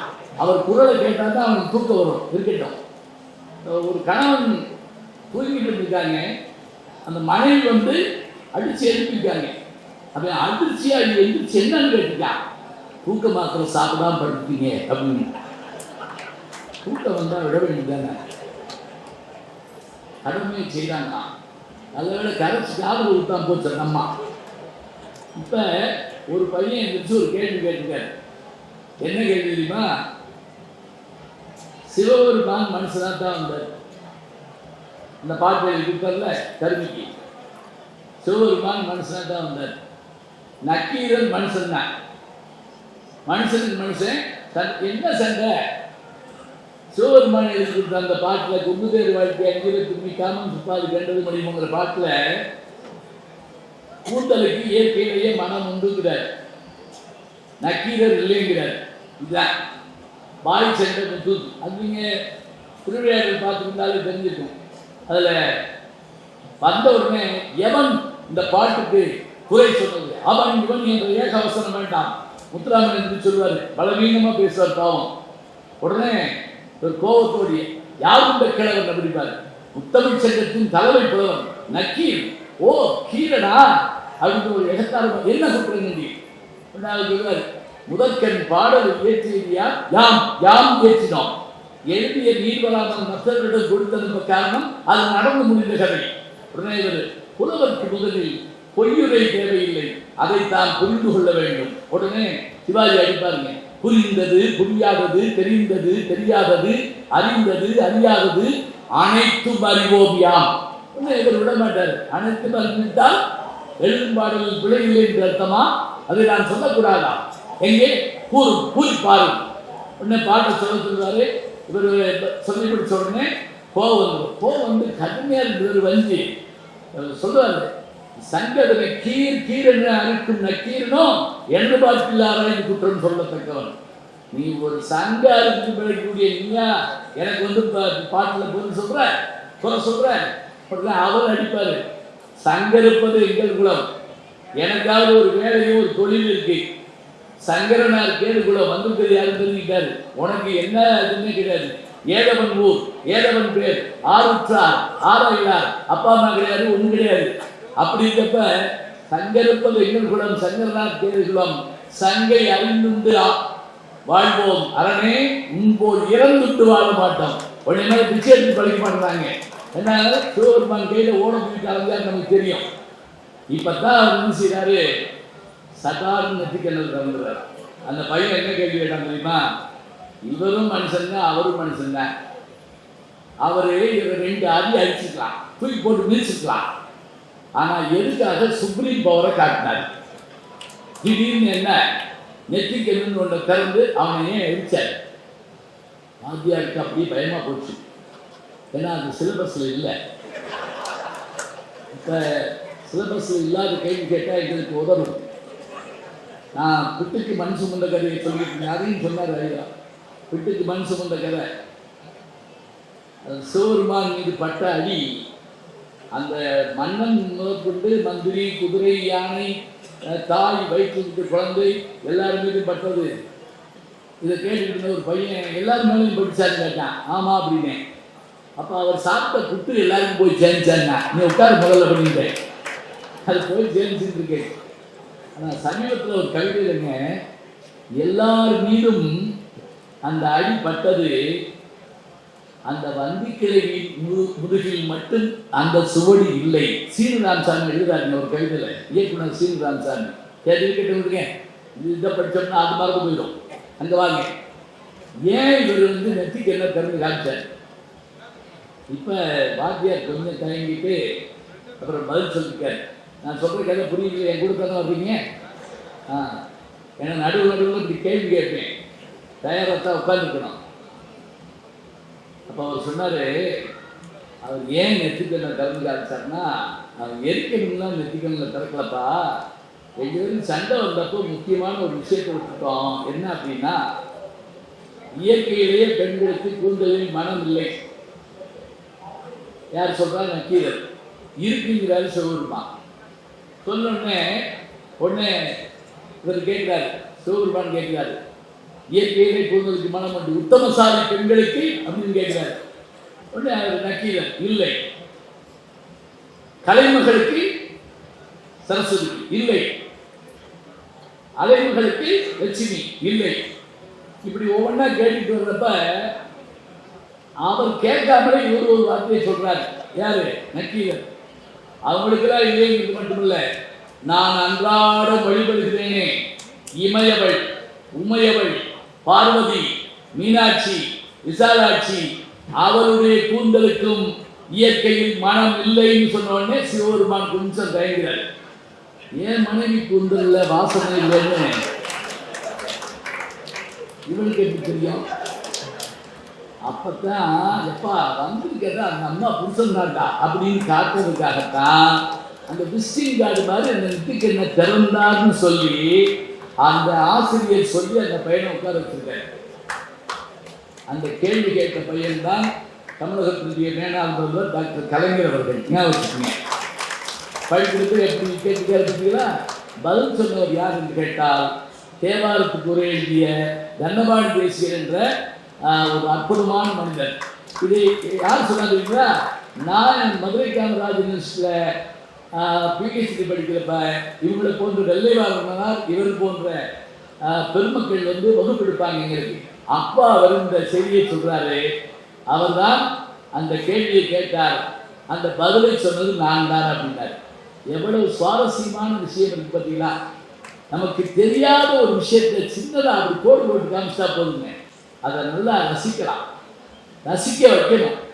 அப்போ தான் அந்த விருந்து சாப்பாடு எப்படி இருந்துச்சு அப்படின்னு கேட்டால் அது ஒவ்வொன்றா சொல்ல நமக்கு பசிக்கணும். பொதுவாக விருந்துக்கு போய் வியாதிக்காரன் பக்கத்தில் உட்காரக்கூடாதும்பாங்க. அது என்ன, வியாதிக்காரன் தான் வேற ஒன்றும் இல்லைங்க. எனக்கு ஒரு அனுபவம், ஒரு கல்யாண வீட்டில் சாப்பிட உட்காந்துருக்கோம், என் முன்னாடி இறக்காது, எது வந்தாலும் வேணாங்கிறாரு. அவன் அல்வா கொண்டு வந்தான், சுகர் நோ, அவன் எனக்கு வைக்காம போயிட்டான். உருளைக்கிழங்கு வறுவல் வேணாம், வாயு எனக்கு வைக்காம போயிட்டான். இப்போ அந்த ஆளை வச்சு நான் சாப்பிடாம வந்தேன். இது மாதிரி இருந்தால் எப்படி இருக்க முடியும்? விருந்து சாப்பிட்ற போது நமக்கு அது எப்படி இருக்கணும் அப்படின்னா, அப்படி மகிழ்ச்சியாக இருக்கணும். அது அடுத்தவங்க சொல்கிற போது நல்லா இருக்கும். தாய் ஒருத்தி இருக்கிறாள், அவள் உறங்காமல் இருக்கிறாள், இந்த வார்த்தை சொன்னார் பாருங்க. அது கொஞ்சம் அதிகமாக சொன்னால் கூட நந்திக்கிழமைன்னு ஒரு நூல் இருக்கு. இப்படிலாம் ஒரு நூல் இருக்கான்னு கேட்கக்கூடாது. இங்கே இத்தனை ஸ்டால் இருக்கு, நான் பேச பேச பேச போய் பார்த்து வந்துடணும், வாங்கிட்டு வந்துடணும், என்கிட்ட கையெழுத்து வாங்கணும். அப்போ தான் நான் நம்புவேன். உண்மையை சொல்கிறேன். ஒரு புத்தக திருவிழாவில் நான் பேசுகிற போது சகலகலாவல்லி மாவின் ஒரு நூலை பற்றி சொல்கிறேன். குமரகுருபரர் காசியில் இருக்கக்கூடிய அந்த மன்னன்கிட்ட போய் மடம் கட்டுவதற்கு பணம் கேட்பதற்காக, அவருக்கு தமிழ் தெரியாது, இவருக்கு இந்துஸ்தானி தெரியாது. இவர் என்ன பண்ணுறாரு, சரஸ்வதியை வேண்டுறார். 10 பாட்டு, சகலகலாவல்லி மாலை 10 பாட்டு, அதை பாடிட்டு அந்த மன்னனுக்கு புரியுதுமாறு போய் பேசி அந்த பணம் வாங்கி அந்த மடத்தை கட்டுறார் காசி. நான் இப்போ காசி போயிட்டு வந்தேன், அங்கே அதை பார்த்தேன், அந்த மடத்தை பார்த்தேன், அந்த பாடின இடத்த பார்த்தேன். 2 புலவர்கள் தாங்க கங்கை கரையை தாண்டி அந்த பக்கம் போனவங்க. ஒருவர் 16ஆம் நூற்றாண்டு 17ஆம் நூற்றாண்டு வந்த குமரகுருபரர், மற்றவர் யாருன்னு கேட்டால் நம்முடைய கவிஞர் மகாகவி என்று அழைக்கப்படுகின்ற பாரதியார். அவர் தான் 4 வருஷம் காசியில் இருந்தார். இந்த இடத்துல குமரகுருபரர் மடம் கொஞ்சம் தள்ளி போனவங்க பாரதியாருடைய மாமாவுடைய வீடு அங்கே இருக்கு. நான் 2க்கு போயிட்டு வந்தேன், இருக்கட்டும், அது ஒரு சந்தோஷம். இப்போ குமரகுருபர் பாடின அந்த 10 பாட்டு இருக்கு இல்லையா, இந்த 10 பாட்டை நான் ஒருமா வகுப்பில் சொல்கிறேன். சொல்லிட்டு இந்த 10 பாட்டை மனப்பாடம் பண்ணால் நான் ஒரு பேனா பரிசு கொடுப்பேன்னு சொன்னேன். 60 பேர் கொண்ட வகுப்பு. எனக்கு என்ன நம்பிக்கைன்னா எவனும் படிக்க மாட்டான், நமக்கு பேனா மிச்சம். என் சோதனை காலம் 60 பேர் ஒப்பிச்சுட்டாங்க 10 பாட்டை. 60 பேர் ஒப்பிச்சுட்டான். எப்படி யாருக்கு என்ன ஆகலாம் தெரியுமா? நான் மயிலாடுதுறையில் போய் பேச போயிருக்கேன். அங்கே தர்மபுரம் ஆதின கல்லூரியில் பேசுகிறேன். திடீர்னு சிஓ வர்றான்னு கேட்குறாங்க. கல்லூரியில் இருக்கிற சிஓ வர்றாருன்னு வச்சா 2-3 வேன் வருது. அவர் இறங்கி வேகமாக என் காலத்தை பண்ணிட்டார். நான் நடுங்கி போனேன். பார்த்தா அவர் என்னுடைய மாணவர். அவர் சொல்கிறாரு, ஐயா நான் தான் உங்கள்கிட்ட படித்த மாணவர், இப்போ கல்வி அதிகாரியாக இருக்கேன். உங்களுக்கு ஞாபகம் இருக்கா சொல்கிறேன், சகலகலாவதி மாலை நீங்கள் படிக்க சொன்னீங்கல்ல, படித்து பாடி மனப்பாடம் பண்ணி ஒப்பிச்சு உங்கள்கிட்ட பேனா வாங்கினது நான் தான் சொன்னான்ல, அப்படியே மகிழ்ந்து போனேன் நான். இதை நான் சொல்லி முடித்து நீங்கள் இந்த பாட்டெலாம் படித்து ஞாபகப்படுத்திக்கிட்டீங்கன்னா உங்களுக்கு எல்லா வகையான பெருமையும் கிடைக்கும்னு சொன்னாங்க. பேச்சு முடியறதுக்குள்ள உள்ளே போய் எத்தனை புத்தகம் இருக்கோ அத்தனையும் வாங்கிட்டு வந்தாங்க. ஒருத்தர் என்ன பண்ணாரு தெரியுமா, எல்லா புத்தகத்தையும் வாங்கிட்டு வர சொல்லி அவ்வளவு பேருக்கும் எல்லாருக்கும் ஒன்று ஃப்ரீயாக கொடுத்தாருங்க. வெந்தாமரைக்கு மலர்பாதம் தாங்கிய வெள்ளை உள்ளத்து தண்டாமரைக்கு தகாதுகளோ சகமேலும் எடுத்து உண்டான் உறங்க ஒழித்தான் விட்டாக உண்டாக்கு மன்னம் கண்டான் சுவைகள் கருப்பே சகலகலாவல்லியே. முதல் பாட்டு இந்த பாட்டு. இதை பாடினா நல்லா இருக்கும். எனக்கு பாட தெரியாது, ஞான சம்பந்தம்னு பேரை தவிர பாட தெரியாது. அதனால ஒன்றும் தப்பு இல்லை. வெற்றியா முயற்சி பண்ணி கூடத்தை கலைக்கக்கூடாது. ஏதோ ஒரு மரியாதைக்காக உட்காந்துருக்கீங்க. அதனால அந்த பாட்டை அப்படி பாடினா நல்லா இருக்கும். அதில் என்ன தெரியுமா பாட்டு பொருள்? நான் போய் சிவபெருமான்கிட்ட கேட்டுக்கலாம். அவனும் பிட்டு பிடிச்சி அழைகிறான், பித்தா பிள்ளை சூடி பெருமானே. சரி, திருமணத்தை போய் கேட்டுக்கலாம். அவர் எப்போ தூங்குவார் எப்போ எழுந்திருப்பான்னு தெரியாது. அவர் படி தூங்கிட்டு இருக்காரு. நீ தான் படிச்சிருக்க சரஸ்வதி, நீ தான் படிச்சிருக்க. உன்னுடைய கையில் ஜபமாலை இருக்கு, உன் கையில் வீடு இருக்கு, உன் கையில் புத்தகம் இருக்கு. இன்னைக்கும் படிச்சுட்டே இருக்கக்கூடிய ஒரு கடவுள் யாருன்னு கேட்டால் சரஸ்வதி தாங்க. கையில் பார்த்தீங்களா அந்த புத்தகம் வச்சிருக்கிறான். அதனால நான் அவன்கிட்ட கேட்குறேன், உண்டான் உறங்க ஒழித்தான் வித்தாக உண்டாக்கு மன்னம் கண்டான் சுவைகள் கரும்பு சகலகலா இல்லையேன்னு சொன்னால் 10 பாட்டு நிறைவாக எப்படி முடிக்கிறது தெரியுமா? மண்கண்ட வெண்குடை கீழாக மேம்பட்ட மன்னரும் என் பண்கண்ட அளவில் பணியை செய்வார். படைப்போன் முதலால் விண்கண்ட தெய்வம் பலகோடி உண்டேனும் உன்போல் கண்கண்ட தெய்வம் உலகா சகலகலா வல்லியேன்னு சொல்லி பாடி அவர் அந்த மன்னருக்கு போய் அந்த மன்னர் இதில் பாராட்டி பரிசு கொடுத்து அந்த மடம் கட்டப்படுது. கேதார் கட்டுங்கிற இடத்துல இருக்குதுங்க. அது இப்போ இதை கேட்ட உடனே நமக்கு என்ன தோணும் தெரியுமா? இந்த புத்தகத்தை வாங்கணும்னு தோணும், பிள்ளைகளை படிக்க வைக்கணும்னு தோணும். இது இன்னைக்கு நீங்கள் ஞாபகிச்சுங்க. சமீப காலத்தில் நான் ஒரு அதிர்ச்சியான செய்தியை சொல்கிறேன். அவங்க எழுத்தாளர் இருக்கிறதுனால அவங்க அது எழுதினா கூட எல்லாரும் படிக்கலாம். பள்ளிக்கூடங்களில் கல்லூரிகளில் பேச போகிறப்ப நல்ல பாடலோ நல்ல நகைச்சுவையோ சொன்னால் ரசிக்க தெரியலைங்க. தமிழ் தெரியல, என்ன பண்ணுவீங்க? நல்ல செய்தியை சொன்னால் உள்வாங்க மாட்டேங்கிறாங்க. ஒன்றும் இல்லை, ஸ்லேடைன்னு ஒரு வார்த்தை வச்சுருக்கோம். ஸ்லேடைன்னு என்ன? ஒரு சொல்லு இன்னொரு பொருள் கொடுத்தா அருமையாக இருக்கு, அதை ரசிக்க தெரியணும். இப்போ நான் நெதர்லாந்து போயிருந்தேன். அங்கே லேடன் பல்கலைக்கழகத்துக்கு போன போது அங்கே இருக்கக்கூடிய தாமர பட்டயங்கள் அங்கே இருக்குன்னு சொல்லி என்னுடைய நண்பர் வேதாசனம் சொல்லியிருந்தார். அவர் தொல்லியல் துறை அதிகாரி. நீங்கள் போய் பார்த்துட்டு வாங்க அப்படின்னு சொல்லியிருந்தார். நான் போய் பார்த்தேங்க. அந்த செப்பு பட்டயங்கள் யார் தெரியுங்களா? ராஜராஜ சோழனுடைய செப்பு பட்டயங்கள். அதாவது கடாரம்ங்கிற அந்த பகுதியை ஆண்ட, அதாவது இன்னைக்கு இருக்கக்கூடிய மலேசியா பினாங்கு பகுதி, அதை ஆண்ட ஒரு மன்னன் தமிழ்நாட்டில் ஒரு புத்த விகாரம் கோயில் கட்டுவதற்காக இடம் வேணும்னு ராஜராஜ சோழன் கேட்கிறான். 1000 வருஷத்துக்கு முதல்ல. உடனே அவர் என்ன பண்றாரு, வெறும் கோயிலாக இருந்தால் விளக்கேற்ற முடியாது, அதில் வேற நல்ல காரியம் நடக்காது, அதனால கோயிலுக்கு இடமும் கொடுத்து அந்த செலவுக்காக ஒரு ஊரையும் உனக்கு தர்றேன் அப்படின்னு சொல்லி ஆனைமங்கலம்ங்கிற ஒரு ஊரையே தானமாக தந்ததற்கு அடையாளமாக ஒரு செப்பு பட்டயத்தை தர்றாருங்க. அந்த செப்பு பட்டயம்னா அங்க நெதர்லாந்து நாட்டில் லேடன் பல்கலைக்கழகத்தில் அங்க வச்சிருக்காங்க. அங்க எப்படி போச்சு ஒரு கேள்வி கேட்கலாம். அது கட்சிக்காரர்கள் தேசம், நம்மை கட்சிக்காரர்கள் ஆரம்பிக்கிறார்கள். அப்படிலாம் சொல்லக்கூடாது. நம்முடைய ஆளாதவர்களே கிடையாது.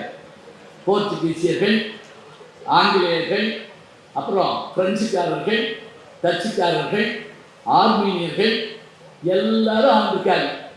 அப்படி ஆண்டாங்கல்ல. அதுல அந்த டச்சுக்காரர்கள் இங்கே இருந்தபோது நாகப்பட்டினம் சூடாமணி விகாரம், பொன்னியின் செல்வன் 5ஆம் வகுப்பு படிச்சிருந்தீங்கன்னா அந்த பொன்னியின் செல்வனுக்கு காய்ச்சல் ஏற்பட்ட கொண்டு போய் சேர்த்து விடுவாங்கல்ல அந்த இடம். இப்ப அங்க இருந்த அந்த ஏடுகளை, அந்த செப்பேடை அவன் பத்திரமா கொண்டு போயிங்க அந்த பாதுகாப்பா அருமையான ஒரு பாதுகாப்பு இதை வச்சிருக்கிறாங்க. நம்ம அனுமதி வாங்கிட்டு போனா கையில் போட்டு அதை தொட சொல்றாங்க.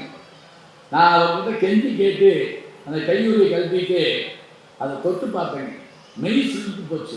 1000 வருஷத்துக்கு முந்தின ஒரு செப்பு பட்டயத்தை என்னால் தொடர்ந்து தொட்டு பார்க்க முடிகிறது என்றால் ஹஜ்ஜிகள் சேர்ந்த கால இயந்திரம் என்ற ஒரு நூல், டைம் மிஷின், தமிழில் கூட சுஜாதா இருக்கிறது.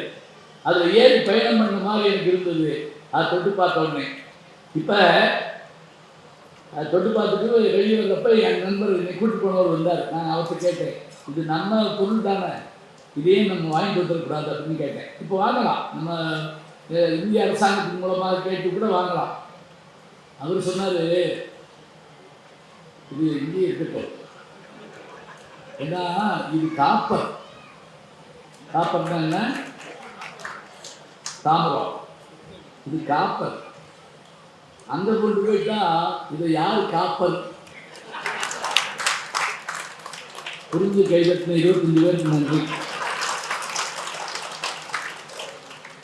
அங்க கொண்டு போனா யாரு காப்பர்? இங்கே இருக்கு. இந்த சொல்லு பார்த்தீங்களா, இது ஆங்கிலம் தமிழ் கலந்து நான் சொல்றேன். ஒரு சொல்லுதாங்க, இன்னொரு வார்த்தை அது பொருள் தர்ற போது நமக்கு என்ன இனிமை இருக்கிறாருங்க. திருவள்ளுவர் வார்த்தை பயன்படுத்துறாருல, இந்த மாதிரி சொல்லே போடுவார். என்ன திருக்குறள்? இதுக்கு ஒரு புத்தகம் இருக்கு, வாங்கி வச்சாச்சா? அப்படின்னா நான் தான் எல்லா புத்தகத்தையும் வாங்கவேன்னு நினைக்கிறேன். கேட்டுக்கிட்டு பரவாயில்ல. யாரா இருந்தாலும் வாயை அடக்கிட்டா நல்லதுங்கிறாரு. என்ன பாட்டு? இப்படி சொன்னாதான் நல்லது. என்ன முழுசா யாருக்கு தெரியாது. இந்த தேசிய கீதம் பாடுறப்ப கடைசி வரைக்கும் வந்து சேர்ந்துக்குவாங்க. பார்த்துருக்கீங்களா? ஜெயகேன்னு வந்து சேர்ந்தாங்க. யாகாராயினும் சோகாப்பர் சொல்லிருக்கப்பட்டு, யாகாவராயினும் நாகாப்பர் ஹாவாக்கால். யாரா இருந்தாலும் நாக்கு அடக்கி பேசு. இதை ஒரு மருத்துவர் சொன்னாருங்க எனக்கு. எப்படி தெரியுமா? அவர் சொன்னார், இந்த டயபெட்டிக் போன்றவையெல்லாம் வராமல் இருக்குன்னா நாக்கு அடக்குங்க, யாகாவராயினும் நாகாக்க. அவர் சொல்றதுக்கு பொருந்திருப்பாங்க. கண்டதை தின்னுட்டு போய் டாக்டர் போட்டு படுத்தக்கூடாது. சில பேர் 1/4 கிலோ அல்வா தின்னுட்டு காப்பியில் சுகர் போட வேண்டாம் அப்படின்ட்டுருவாங்க. 1/4 கிலோ அல்வா தின்னது நீ தானே, அப்புறம்னா காப்பியில் சுகர் வேண்டாம்னு சொல்றோமா? இந்த சேடையை உள்வாங்க தெரியலன்னா நம்ம என்னங்க செய்யுது? என்ன காரணம் தெரியுமா? நான் மொழி படிக்க வேணாம்னு சொல்லல, எல்லா மொழியும் படிக்கணும். 33 மொழிகள் தெரிந்த ராதுவ சாங்கித்யாயின நான் படிச்சுட்டே இருப்பேன். போ, நமக்கு தாய்மொழி இதுதான், நாம படிக்கல. ஏன்னா இது வேலை கிடைக்குமா அப்படின்னு முதல்ல ஒரு கேள்வி கேட்கலாம். வேலை கிடைக்கிறதுக்காகவா படிக்கிறோம்? யோசிச்சு பாருங்க. வேலை கிடைக்கிறதா இருக்கட்டுங்க, படிக்கிறதுக்கு இருக்கா தெரியுமா? அது பதவி உயர்வுக்காக, பணத்துக்காக, அதெல்லாம் தாண்டி ஒன்று இருக்குங்க. அது உயிருக்காகங்க. இந்த உயிர் மகிழ வேண்டும் என்று சொன்னால் ஒரு கவிதையால் மகிழும், ஒரு எழுத்தால் மகிழும், ஒரு சொல்லால் மகிழும். அதான் வேணும். அப்ப இந்த மாணவர்கள் மற்றவர்கள் வந்து ரசிக்க தெரியாமல் உட்கார்ந்த போது நமக்கு ரொம்ப வேதனையா இருக்கு. ஒரு கவிதையை சொன்னா உள்வாங்க தெரியல, ஒரு ஸ்லேடையை சொன்னா உள்வாங்க தெரியல. அதுவும் நான் ரொம்ப எளிமையான ஸ்லேடை சொல்றேன். அப்பா இதையாவது கேட்டுக்கப்பா. இப்போ உதாரணமா வகுப்புல பாடம் இருக்கிற வாத்தியாரு ஒரு பாட்டை சொல்லி இதை பாடுனா நல்லா இருக்குன்னு சொல்லியிருக்காரு. இப்ப அவங்க சொன்னாங்களே, கண்ணன் பாட்டில் நேரம் மிகுந்தது இன்னும் நித்திரையின்றி உங்கள் நினைப்பு தெரியவில்லை கூத்தடிக்கிறீர். இந்த பாட்டை பாடுறப்ப இவ்வளோ இனிமையாக இருக்குங்கிற விஷயம் நீங்கள் பாடி கேட்டால் தெரியும். நான் அந்த வாத்தியார் சொல்லியிருக்காரு, இந்த பாட்டை பாடுனா நல்லா இருக்குன்னு சொல்லியிருக்காரு. சிலேடைக்கு உதாரணம் சொல்கிறேன். அதுக்கு ஒரு பையன் எந்திரிச்சு கேட்டானா, ஐயா உங்களுக்கு பாட தெரியுமா? அப்படித்தானே கேட்கணும். அவன் என்ன கேட்டான் தெரியுமா? ஐயா நான் உங்களை பாடையில் பார்க்கணுங்கய்யா. எப்படி இருக்கு பாருங்க. இன்னொருத்தர் எழுந்திரிச்சு எப்போ பார்க்கலாம்யா அப்படின்னா அவர்னா வாரமாக போவார். இப்போ பாருங்க, பாடுகிற போதுங்கிற ஒரு சொல்ல அவன் இன்னொரு பொருளில் அடிக்கிற போது நமக்கு எத்தனை ஆச்சரியமாக இருக்குன்னு பாருங்க. நான் நந்திக்கிழமை ஏன் வந்துருன்னா அதில் அந்த தலைவி ஒவ்வொரு முறையும் தலைவன் வந்துட்டான்னு தெரிஞ்சுட்டு இரவு குறின்னு பேர். இரவு குறின்னா இரவு ராத்திரி வந்து பார்க்கறது. அவன் முதல்ல கை கொண்டு ஏறிவான், சத்தம் கேட்கும், இது எந்திரிப்பா, அம்மா என்னம்மா அப்படிப்பா, தண்ணி குடிக்க போகிறேன் முதல் வார்த்தை. ரெண்டாவது தடவை அவன் அங்கேருந்து ஒரு சவுண்டு கொடுப்பான், எந்திரிப்பா என்ன அப்படின்னு கேட்பா, அம்மா ஒன்றும் இல்லை கழிவு வைக்க போகிறேன். எப்படி அம்மாட்ட விலைக்கு சொல்ல முடியும்? நான் ஒரு வர சொல்லியிருக்கேன், வெளியே நிற்கிறேன், சொல்ல முடியுமா? முடியாது. மூணாவது தடவையே அவன் ஏதோ ஒரு சிக்னல் கொடுத்த உடனே இப்போ எந்திரிக்க போகிறதுக்குள்ள பார்த்தா அம்மா எந்திரிச்சு உட்காந்துட்டா. அப்போ இவன் மனசுக்குள்ள என்ன செய்யறா தெரியுமா? இந்த ஊரில் நாய் தூங்கினாலும் தூங்கிறோம், ஆனால் என் தாய் தூங்க மாட்டேங்கிறான். நாய் துஞ்சினும் தாய் சுஞ்சால் அப்படின்னு மனக்கலக்கத்தோடு பேசுகிறாங்க. இதே நந்திக்கிழம்பகத்தில் தான் ஒரு பாட்டு இருக்கு. என்ன தெரியுங்களா? அந்த காலத்தில் அந்த திருமணமானவர்கள் சில நேரங்களில் அந்த பரத்தையர் வீட்டுக்கு போகிறாங்கன்ற விஷயத்தை நம்ம பார்க்குறோம். இதில் சிலப்பதிகாரத்தில் கூட அந்த கோவலன் வந்து மாலை வீட்டுக்கு போனா அப்படிங்கிறது. அப்படி போயிட்டு வர்றாங்கல்ல, அப்படி போயிட்டு வரக்கூடிய அவன் மறுநாள் காலையில் மனைவிக்கு வழிகாம பாருங்க, எங்கே போனேன் நேற்று இரவு அப்படின்னா எப்படி சொல்லுவேன்? ஒரு மாதிரியா லூஸ் மாதிரி திருத்திருக்கான். சரி நீ எங்கே போனேன்னு சொல்ல வேண்டாம், அந்த வீட்டில் பாட்டு பாடினியான்னு கேட்டிருக்கான். இவனுக்கு பெருமையாக சந்தோஷம் தாங்க முடியாமல் கேட்டு போல நினச்சி ஆமாம் அப்படின்னா நினச்சேன் அப்படின்னா அவ என்ன நினச்ச? ராத்திரி 12 மணிக்கு ஒரு சத்தம் கேட்டது. எங்கள் அம்மா சொன்னா காட்டில் பேய் அழுகுதுன்னு சொன்னான். என் தோழி சொன்னா, இந்த ஊரில் இருக்கிறவங்களாம் சொன்னாங்க நரி ஊழையுதுன்னு சொன்னாங்க. ராத்திரி 12 மணிக்கு அவன் பாடிக்கான், பேய் அழுகுதுன்னாங்க, நரி ஊழையிட்டாங்க. என் தோழி நாயாத்தான் இருக்கும் அப்படின்னா நான் நீயாத்தான் இருக்கும் அப்படின்னு சொன்னேன். நீ ஆயத்தை வந்து பாடுவானா? வீட்டு புகழ் நந்தி பாணனி எங்கையதன் வீட்டிலிருந்து பாட விடிவளவும் காட்டிலும் பேய் என்றால் அன்னை, பிறர் நரி என்றால் தோழி, நாய் என்றால் நீ என்றே நான் முடிஞ்சு வச்சுட்டேன். என்ன ஆச்சரியம்னா இந்த நந்திக்கிழமத்தை எழுதின ஆசிரியர் பேர் தெரியாது, காடவராயன்னு சொல்றாங்க. ஆனால் உண்மையாக நமக்கு தெரியல. எனக்கு தெரிஞ்சு சங்க இலக்கியங்களில் பல பேருடைய பேர் இல்லைங்க. பாட்டு எழுதின ஆள் பேர் தெரியல. யாயும் நியாயும் யாராகியோ பாட்டுடைய ஆசிரியர் பேர் தெரியுமா? செம்புல பெயர் வீரார், இப்படி ஒரு பேர் இருப்பாங்களா? அதெல்லாம் இல்லை. அது அந்த பாட்டு வரி எடுத்து வச்சது. பாட்டு கீழே பேர் போடலாங்கிற ஒரு விஷயத்த திருஞான சம்பந்தர் தாங்க முதல்ல. இப்படிக்கு ஞான சம்பந்தன் ஒன்றுல இருக்கட்டும் முதல்ல திருஞான சம்பந்தர் தான் இப்படிக்கு ஞான சம்பந்தன், பூசூரி ஞான சம்பந்தன் அப்படின்னு கீழே இப்படிக்குங்கிற அந்த வரியை போடுறாங்க, பேரை போடுறாங்க. இப்படி போட்டால் தான் நமக்கு தெரியும். இப்போ பாருங்க யார் எழுதுனான்னு தெரியல. இன்னைக்கு கூட நமக்கு இவ்வளவு விஞ்ஞானம் வளர்ந்துருக்குது. திரைப்பட பாடுவதே எத்தனை குழப்பம் இருக்கு தெரியுங்களா? அருமையான பாட்டு, எந்த பாட்டு கேட்டாலும் பழைய பாட்டை உடனே பட்டுக்கோட்டு இருக்குவோம், இல்லைன்னா கண்ணாசன் இருக்குவோம். ஒன்றும் இல்லை, மணப்பாறை மாடு கட்டி மாய உரை ஏறி விட்டுன்னு ஒரு பாட்டு இருக்குல்ல, மக்களை பெற்ற மகராட்சியில் வர்ற பாட்டு. இதை நீங்கள் கண்ணதாசன் தொகுதியில் பழசில் எடுத்து பார்த்தீங்கன்னா அந்த பாட்டு இருக்கும். பட்டுக்கோட்டை கல்யாண சுந்தர் தொகுதியில் பார்த்தீங்கன்னா அந்த பாட்டு இருக்கும். ஆனால் 2 பேரும் எழுதலை. எழுதுனது மருதகாசி. மருதகாசி எழுதின பாட்டை இப்போ பிரிண்டிங்கில் தப்பாக விடுறோம். ஏன் கூகுள் என்ன செய்யுது? நம்ம கூகுள் சொல்கிறது தான் உண்மையை நம்பிட்டு இருக்க முடியுமா? இல்லை, என்ன நம்ம தானே ஏற்றி வைக்கிறோம். அதில் தப்பு இருக்கத்தான் செய்யும். இப்போ சமயத்தில் நான் அமெரிக்காவுக்கு போயிருந்தப்ப ஆர்டிஃபிஷியல் இன்டெலிஜென்ஸுங்கிற அந்த ஏஐ அதை ஒருத்தர் எனக்கு அது விலைக்கு சொன்னாருங்க. என்ன தெரியுமா? ஒரு ஆப் வச்சுக்கிட்டு நீங்கள் ஒரு கவிதை சொல்லுங்கள், அந்த கவிதையை பாட்டாக மாற்றுவோம் பாருங்க அப்படின்னு நான் ஒரு கவிதை சொன்னேன். என்ன மாதிரி பாட்டு வேணும்னு கேட்டார். நான் ஒரு மெல்லிசை மாதிரி கேட்டோம், ஆண் குரலா பெண் குரலான்னு கேட்டார். அதில் ஒன்று இதில் ஒன்று போடுங்க அப்படின்னு. நான் கோரஸ் வேணுமா? ஆமாம், புல்லாங்குழலோடு ஆரம்பித்தா நல்லா இருக்கும். வீணை 2 தபேலா அதையும் போடுங்க, நம்ம என்ன காசாக கொடுக்க போகிறோம். இப்போ நான் சொல்லி படிச்சுட்டு இதுக்கான பாட்டை அவர் நாளைக்கு போட்டு வந்து கொடுப்பாருன்னு நினச்சேன்.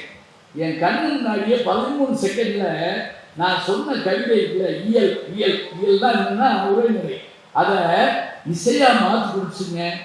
ஒரு ஃப்ளூட்டோட, ஒரு வீணையோட, ஒரு பெண் குரலோட, ஒரு ஆண் குரலோட, ஒரு கோரஸோட அந்த பாட்டு. இப்போ நான் நீங்கள் நம்ப மாட்டேன்னு சொன்னால், நான் என் கையில் செல்லு வச்சுருக்கேன், அதில் அது நான் பதிஞ்சு வச்சுருக்கேன்.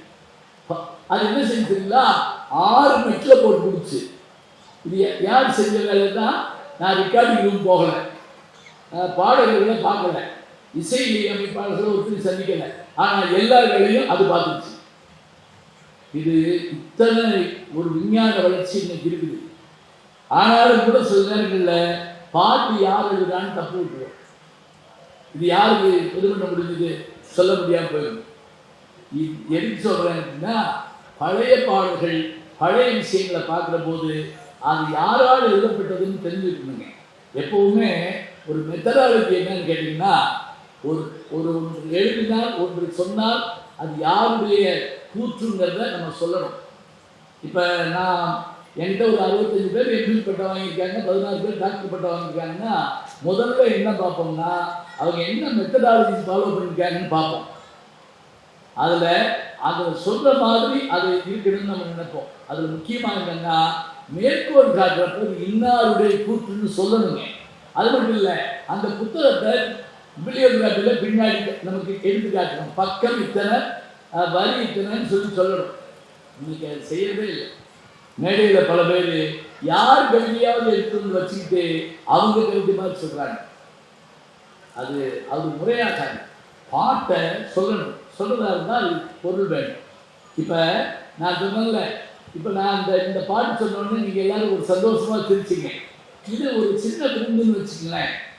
இதே நேரத்தில் ஒரு அரிய மருந்தாக இருந்தால் என்ன செய்யணும் அப்படின்னா, ஒரு காரியத்தில் வெற்றி அடையணும்னா என்ன செய்யணும் அப்படின்னா, அதுக்கு மோட்டிவேஷனல் ஸ்பீச் பார்க்குறோம். அது பெரும்பாலும் தமிழில் எழுதுனா யாரும் படிக்கிறது இல்லை. அது வெறும் ஆங்கில புத்தகமாக வாங்கி படித்தா அவங்க என்றால் எலியட்ஸ், என்றால் பீச், என்றால் ரிச்சர்ட்ஸ் அப்படி சொன்னால் தான் ஒத்துக்கிறாங்க. என்றால் முனியாண்டின்னா ஒத்துக்கிற மாட்டேங்கிறாங்க. போங்க அவர் விளையாட வச்சுருக்காரு அப்படின்றாங்க ஒரே வார்த்தையில். ஏன் நம்மளால யோசிக்க மாட்டாங்களா? இப்போ நான் சொல்கிறேங்க, ரொம்ப அழகாக சொல்கிறாரு ஒரு ஏய், நீ ஒரு காரியத்தில் ஜெயிக்கணும்னா என்ன செய்ய தெரியுமா? முதல்ல உடம்பு வழியை பார்க்காரு. உடம்பு வழியை பார்த்தேன்னா நீ என்ன ஜெயிக்க மாட்டேன். இப்போ உங்களுக்கு தெரியும், ஒலிம்பிக் பந்தயங்களில் ஜெயிச்சு காட்டக்கூடிய உசைன் போல்ட், 3 முறை ஹார்ட்ரிக் அடித்த உசைன் போல்ட் கால் வலிக்குன்னு சொல்லி உட்கார்ந்து முடிப்பாங்க. 3 முறையும் அவரை ஜெயித்தார், வேற யாரையும் ஜெயிக்க விடலை. அவர் கால் வலின்னு சொல்ல முடியுமா? இல்லை. அடுத்து சாப்பாட்டை மாத்திரம் எதிர்நோக்கி உட்கார்ந்துருந்தா நம்ம வேலை நடக்குமா? கிராமத்தில் கடைகளில் பார்த்துருக்கேங்க, அந்த வியாபாரி மத்தியானம் 1 மணி 2 மணி வரைக்கும் விற்றுக்கிட்டே இருப்பாருங்க. 4 மணிக்கு சாப்பிட உட்காருவாரு. அண்ணாச்சி கருப்பட்டி வேணுமே, பக்கத்துலேயே ஒரு இதில் தண்ணி வச்சுருப்பாருங்க. அப்படியே கை கழுவிட்டு அதை எடுத்து கொடுப்பாருங்க. பசியை பற்றி கவலைப்பட மாட்டேன். தூக்கம் நான் கரெக்டாக தூங்கியிருப்பேன். இருக்கட்டும், அதை பற்றி பரவாயில்ல. ஆனால் நோக்கம் சரியாக இருக்கிற போது தூக்கத்தை கொஞ்சம் விளக்கித்தாங்க வைக்கணும். அதை நம்ம நிறைவேற்றணும்னா பார்க்கணும். சில பேர் எங்களையும் தூங்கிடுவாங்க, பொறாமையாக இருக்கும். நான் பஸ்ஸில் பயணம் பண்ணுறேன் இப்படிலாம். சில பேர் பஸ்ஸில் ஏறணும்னு செல்லமா நம்ம தோளில் பட்டு தூங்குவாங்க, பார்த்துருக்கீங்களா? அசஞ்சாமனா கூட வைவாங்க. ஒரு இடத்துல உட்காதியா அப்படின்னு கேட்டா. நான் ஒரு தடவை மதுரையிலிருந்து கோயம்புத்தூர் போகிறதுக்காக பஸ் ஏறி உட்காந்துருக்கேன். என் கூட ஏறின ஒருத்தர் கேட்டான், நீங்கள் பழனியா? ஆமாம். கோயம்புத்தூரா? ஆமாம். எந்த ஊர்லையான்னு கேட்டான். ஐயா கோயம்புத்தூர் தாயா, சொல்லு எதுக்கு கேட்குற அப்படின்னு. இல்லை பழனி வந்தால் என்னை எழுப்பி விடுங்க சொல்லிட்டு என் தோளில் படி தூங்கிட்டாங்க. நான் 3.5 மணி நேரம் முடிச்சிருந்து பழனி வரும்போது அவனை எழுப்பி ஐயா பழனி நான் கத்தி வந்துருச்சான்னு எந்திரிச்சு சாமியை கூப்பிட்டு படுத்துக்கிட்டான். அவன் சாமி கூட என்னை நேர்ந்துட்டு இருந்துச்சா. இப்ப தெரியுதா? இப்படி தூங்குதான் ஒரு வேலை நடக்குமா? இல்லை. அது மட்டும் இல்லைங்க, ஒரு சின்ன விஷயத்தில் யாராவது அவமானப்படுத்திட்டா அதை நினச்சிட்டே வாழ்நாள் கூட இருக்கும். அது வேண்டி இல்லைங்கிறாங்க. அவமானங்கள் வரத்தான் செய்யும். அதை மட்டுமே மனசுக்குள்ள வச்சுட்டு இருந்தா ஜெயிக்க முடியுமா? இல்லை. அப்புறம் நான் பெரியார வர வேண்டியவங்க, எனக்கு எந்த அங்கீகாரமும் கிடைக்கல அப்படின்னு சிலர் கவலைப்படுவாங்க.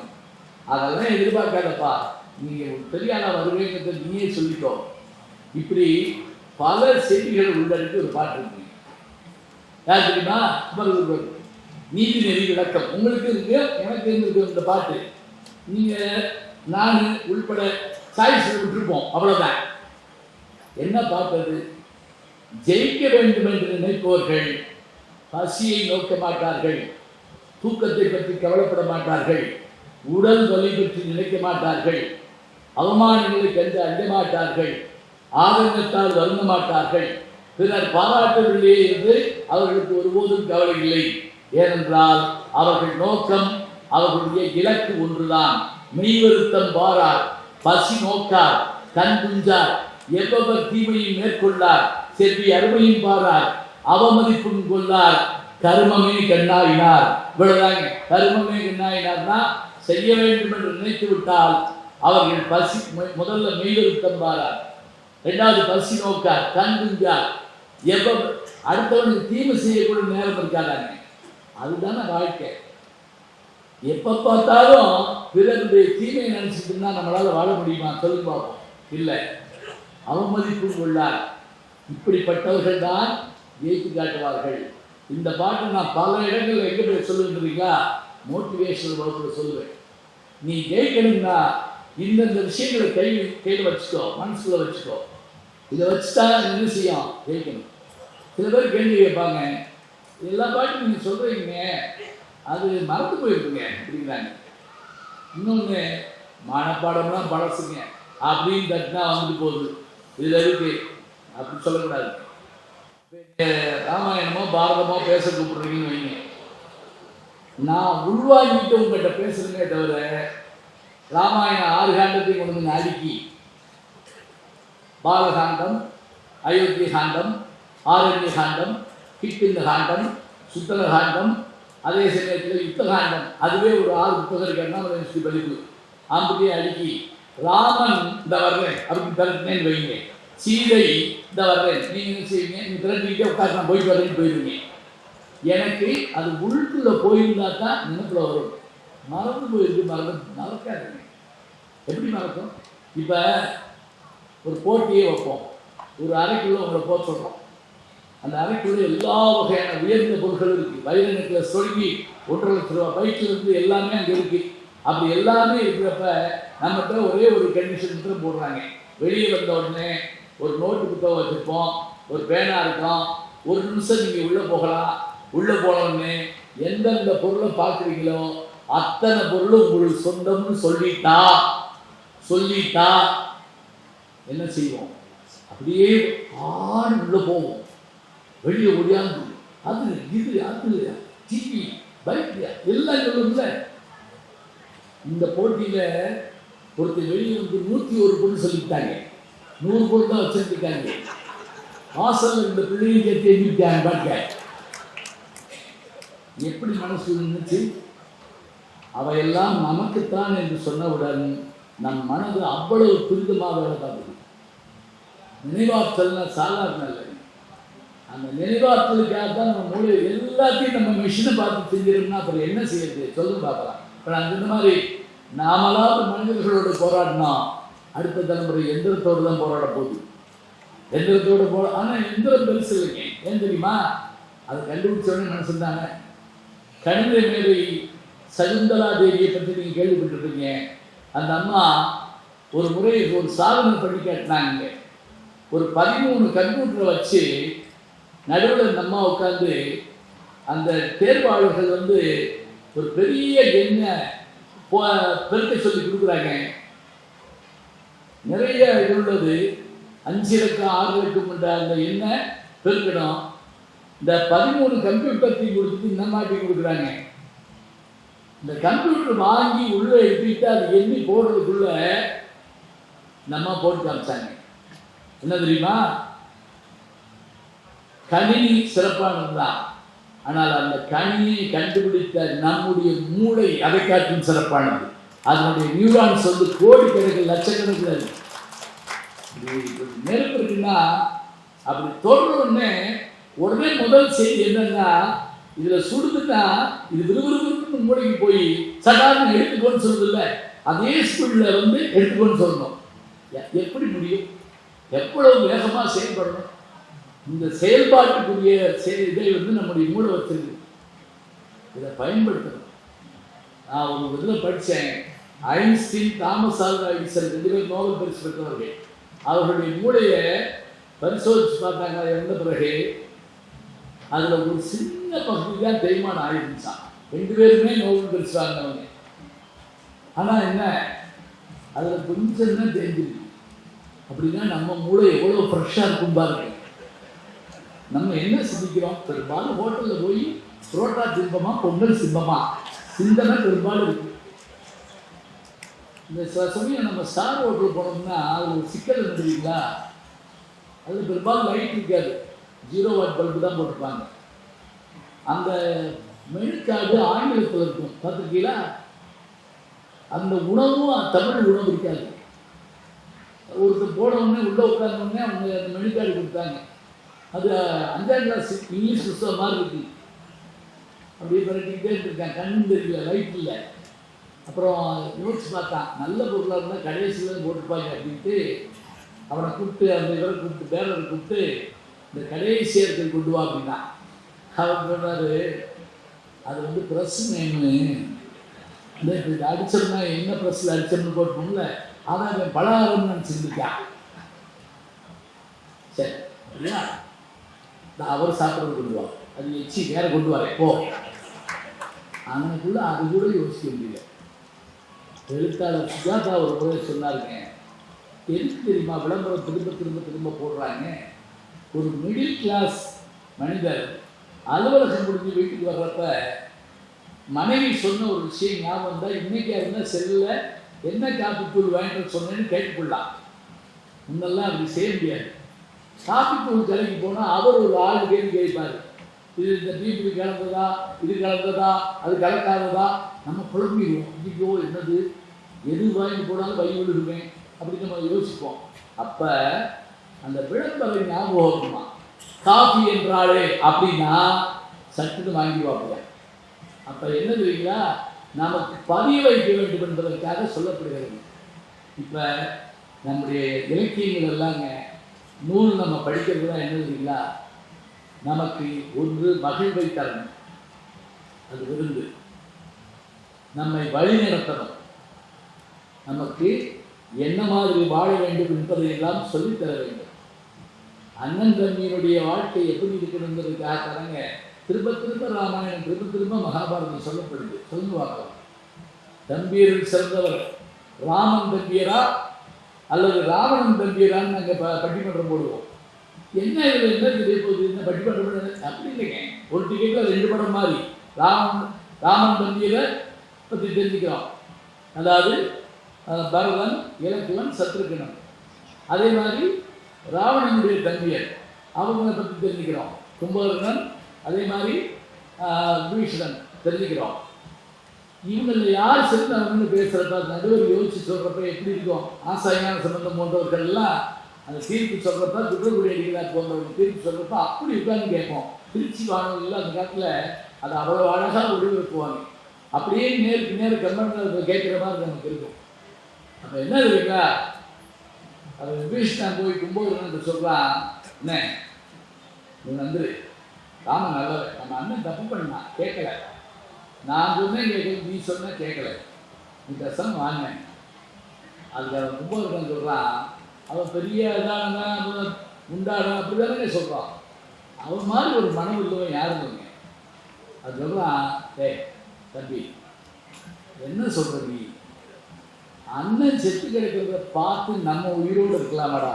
என்னடா அவன் சாப்பிட்ட மிச்ச பாலை நம்ம சாப்பிட்டோம்.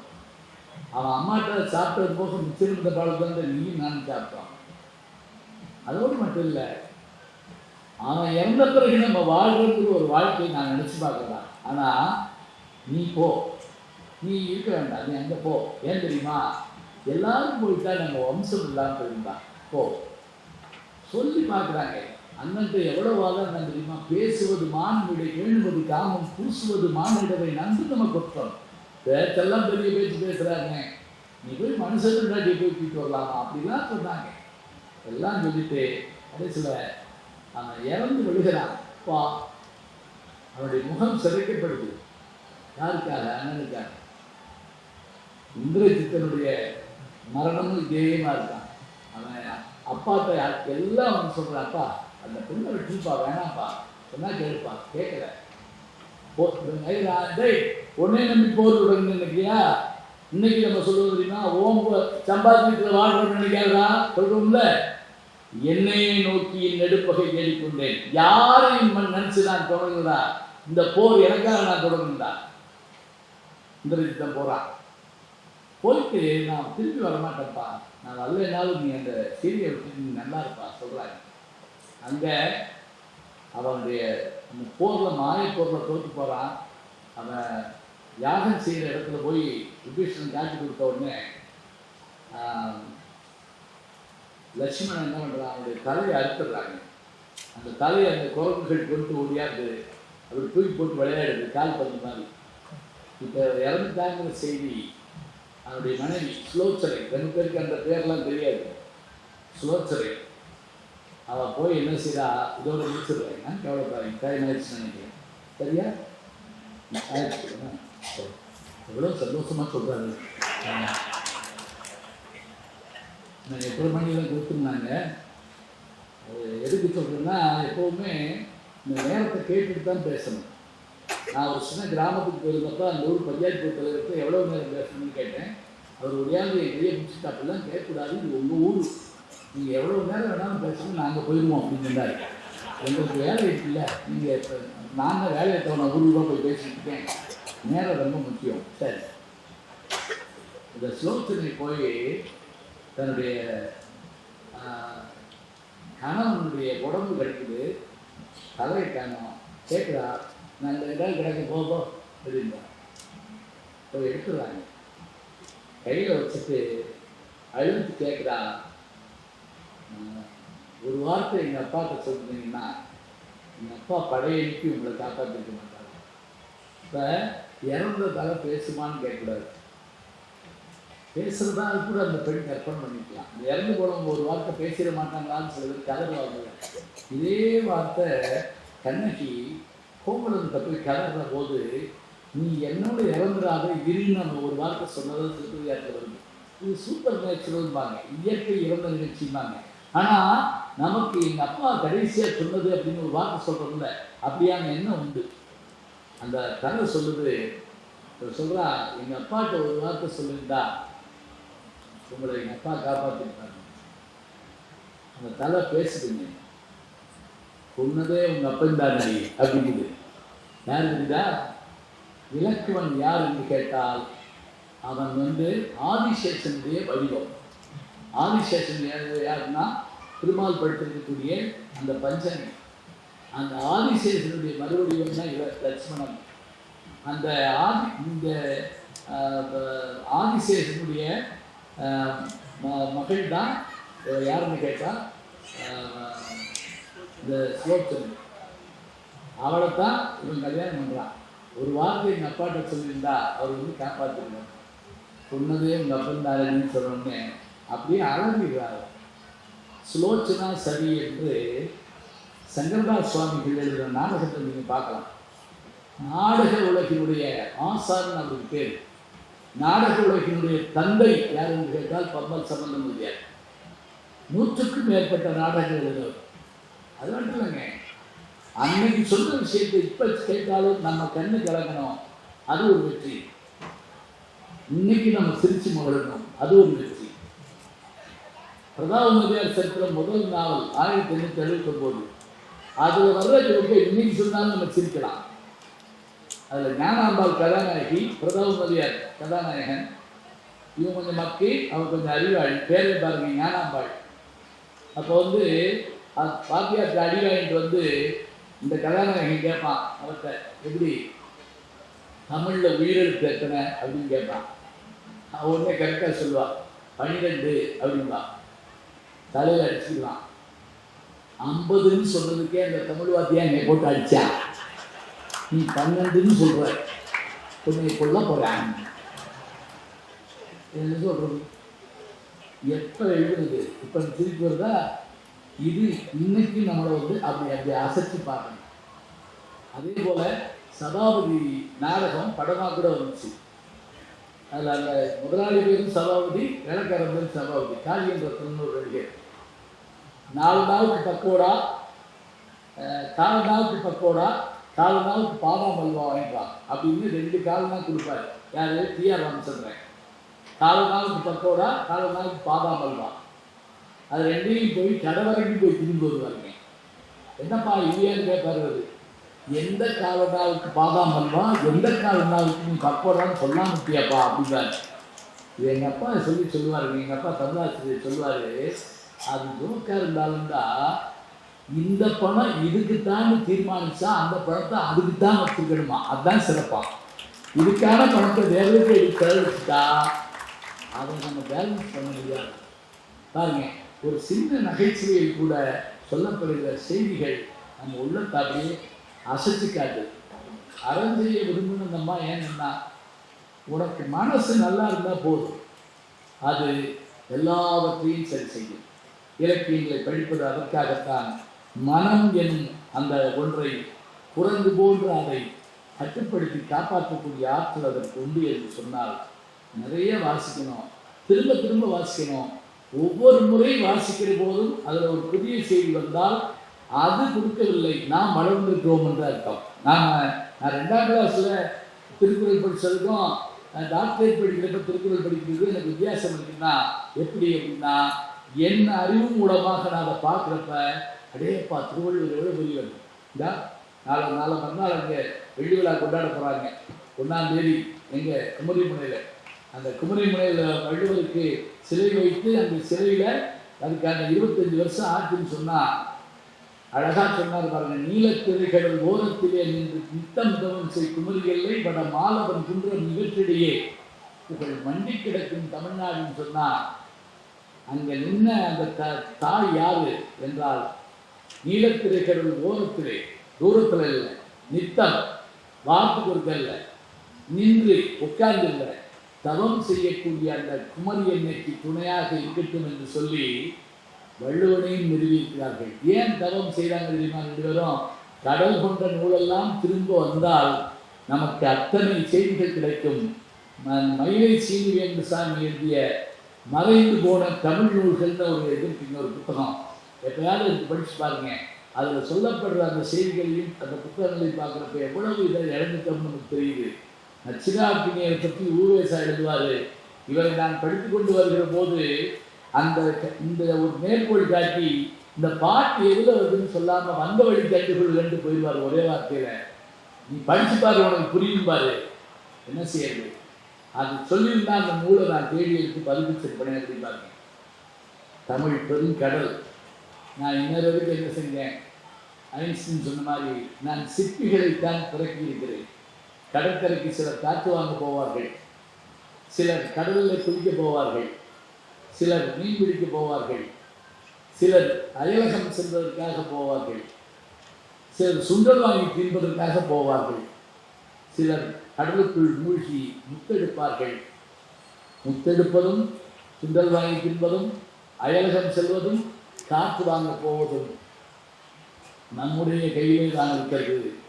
1000 ஆண்டுகள் கடந்தும் கூட, 10,000 ஆண்டுகள் கடந்தும் கூட நம்முடைய நூல்கள் இன்றைக்கும் இளமையோடு இருக்கிறது என்று சொன்னால், உன் சீரிழமை திறம் என்று செயல் மறந்து வாழ்த்துதுமேனு மனோன்மணியன் சுந்தரதார் சொல்றான்னு சொன்னால், அந்த தமிழ் மொழி சில மொழிகளுக்கு ஒலி இருக்கும், மொழி இருக்காது.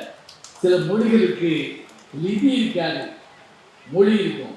நமக்கு மொழி இருக்கு, நல்ல லிபி எழுத்து இருக்கு, படிப்பதற்கு விழி இருக்கு, வாசிப்பதற்கு புத்தக திருவிழாக்கள் போன்ற வழி இருக்கு. எல்லாவற்றையும் பயன்படுத்தி நாம் வெற்றி பெற வேண்டும். விருந்தையும் மருந்தையும் அருந்திய உங்களுக்கு நன்றி, வணக்கம்.